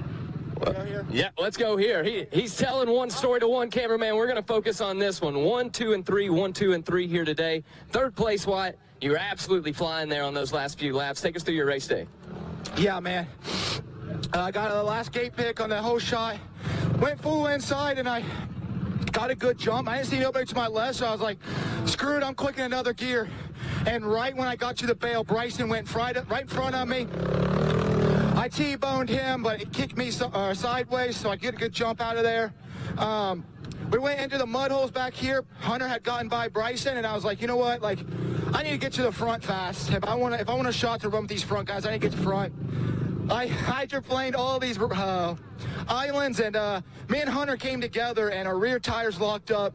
Shot me over the bars. My bike went flying into the woods, and luckily by then, from skimming the mud hole, I had a good jump on everybody. So I got back on the bike, and I think I was like, I don't know, 6th or 7th, and then from there, dude, it was a long ride. I didn't mean to hit Hunter the way I did, and I knew there was going to be a little bit of animosity between us two at the last couple when we did get going, and just kept clicking off. Got into 4th, followed Hunter for a while, and he's good at like rolling these humps and then doubling out. And I was on a double and he was on a roll, and I jumped into the back of him. And I know I made him mad. He turned around, threw his hands up. That was twice we came together. And I was like, dude, like, this is not the way I want to be going right now. Like, I didn't want to get into the back of him, and ended up getting by him short before the pits. Got out of the pits fast and just started clicking. Just rode by myself, which is boring out there. It just kept getting worse and worse, and then come through the last lap. My dad gave me a pit board. I was like 39 seconds, 49 seconds out, and I was like, all right, just go into cruise, get this done. That was the last thing I needed to do, because Steven caught me about 8 to 9 mile marker, and I was gassed. I was fighting with everything I had. I didn't have a whole lot of control with my bars, and freaking flew off the track, hit a tree. And I thought he was in front of me the whole time. I didn't realize that he had a problem. I didn't even see where he was at, to be completely honest. And come through, I looked back to see if I had any pressure, and I saw Steven like 20, 30 bike lengths behind me, and I was like, how the heck did I get back in front of him? But I guess he hit a tree, and that I hate to see that, because, dude, he was rolling. He had me scared to death.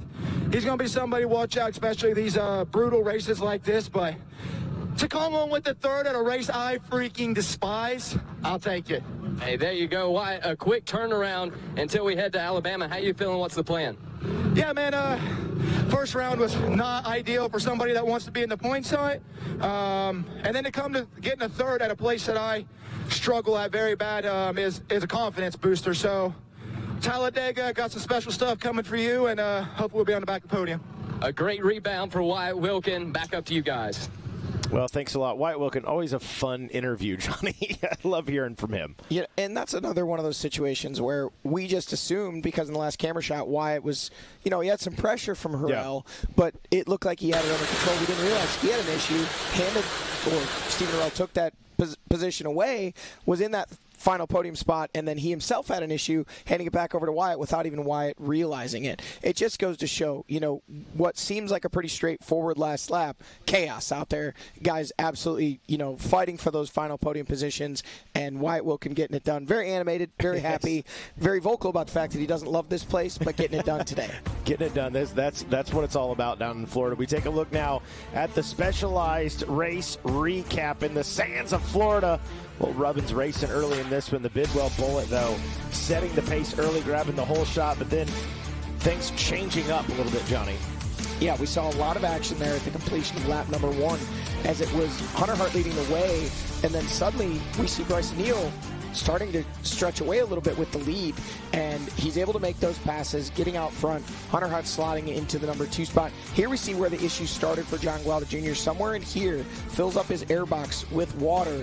That bike spitting and sputtering, but as they come through, he's still trying to force to make it happen. Here we see Glana maybe still fighting with those issues. Jay Shadron making a pass around a little bit later, and Adam McGill on the charge trying to work his way up a little higher in the top 10. things got spicy at the pit stops. Yeah, they did. It was Wyatt Wilkin just behind him. He takes off right here. That machine covered in all sorts of mud gets out just in front of Hunter Hart, and you heard the interview with Wyatt. Those two, a lot of back and forth. And from here, man, it just kind of became the Bryson Neal show. You can see him raising the fist, thanking the Mud Fleas, his crew, for helping him get through very challenging sections of racetrack. Had some great lines. He was able to kind of stay out of the rough stuff, carry more speed, and it allowed him to just march away at the front of the field, taking what he was able to get as about a 50-second gap over Walker Fowler, this rider we see on screen here, stretching it out to 1:02, finally on the last lap, 1 minute 47 seconds. We saw some riders get together. This isn't any of our lead group, but this was just before Bryson Neal came through, showing what can happen to cost these riders some time, even when they seems like they're on an easy ride. And good day, but tough day for, and as we watch Wyatt Wilkin right there, for Walker Fowler, who ended up second and not stoked on the second place finish. And kind of feels like he let this one get away from him. Yeah, Wyatt Wilkin, though, charging, and then this guy right here, Stephen Harrell. What a race. Coming from the back of the pack, just like he did 2 weeks ago at Big Buck, charging through, getting all the way up to actually taking that final podium position away on the last lap, only to have a mistake, and Wyatt Wilkin able to remake that pass. But coming to the finish, it was all the Bidwell bullet. He comes across, revs the big animated fist pump, showing how happy he is to win here today and tie up those points at the top of the standings. So we're going to head to Talladega in a week, taking a look at your top 10 results. Bryson Neal, Walker Fowler, Wyatt Wilkin, Harold, Jay Shadron, amazing day by him. Hunter Hart, Adam McGill, Braxton Gross, sensational day. Danik Paquin, sensational day. And John Glada, I think unofficially, of course, going to round out your top 10 in this one here today. Johnny, this, again, we head to Talladega, a very, very short week, a new racetrack. But when we go into it, we've got two guys tied for the points lead in Bryson Neal and Walker Fowler, which if you'd have told us before the season started that was going to be the case, I think most people would say, yeah, absolutely. Checks out. But I think it's everything from there back. You've got three guys in the mix today that all could have had that number 3 spot. You go back to round 1, very similar situation in that regard. Outside of those two, I mean, throw these guys in a Yahtzee shaker at this point. Yeah, I mean, and I think if you're Walker Fowler and Bryson Neal, you're in a position where, tied at the top of the points, you desperately want to put your stamp on this is my season. So round 3 is your first opportunity to do that. And the fact that it's only 6 days away, you know, Bryson Neal said in his interview, I'm going to take 7 days off. I think he needs to go back and look at the calendar. That's true. Maybe he can take 6 days off because 7 days from now, it's time to go back to work. And I don't anticipate that we're going to see anything but a battle between those two with so many of these other riders thrown in the mix. One thing I pointed out, I believe that this track really is a track that Bryson Neal, Walker Fowler tend to distance themselves from the rest of the pack. I don't believe that'll be the case at Talladega. Sure. We may see a third winner in 3 rounds when we get to Talladega. This is not going to be the Walker Fowler, Bryson Neal show when you've got guys like Wyatt Wilkin, Stephen Harrell, Hunter Hart. You know, the list goes on and on and on of any of these guys wanting to throw their hat in the ring and say, no, I want to be in this championship fight. We get to find out in 6 days. I cannot wait. Johnny, real quick, big takeaway from today. Bryson Neal, very impressive. And to me, the other rider that it just kind of has me really paying attention is Stephen Harrell. Same. That was. I think I expected him to be inside the top 5. I don't know that I expected him to charge through the pack and put himself in a position to battle for a podium on the final lap. I think he served notice. He's in the mix, and these guys are going to have to be very aware that he's there. I'm doubling down on that. Stephen Harrell, we said it early in the show, this is the year I think he gets a podium finish in that XC1 class. Couldn't agree more. I think it's going to happen sooner than later. I'm ready for it. So 1 week, we'll be in Talladega, a brand new facility for us. What's coming up next? We've got more GNCC tomorrow with the Wild Boar here in Palatka. We'll do pro bike racing, and then we head to Daytona for RCSX Live. We got the amateur racing on Monday and Tuesday, and then we have got Talladega. We're going to Dega, baby, in a week from now. So busy schedule for Racer TV. Be sure to tune in to all the broadcasts. On behalf of Jackson Burrell, Zach Herron, Johnny Gallagher, our camera operators, Mike, Matt, Josh, Adam, Leah, Kirsten, Jack, and Cameron, the drone pilot, Gabe Scholl, our manager, Dan Reinhardt, our engineer in charge, Jordan McFadden, director, Don Hampton, producer Adam Gordon, and our executive producer, Carrie Jo Russell. I'm Mikey Waynes, and you've been watching GNCC on RacerTV.com.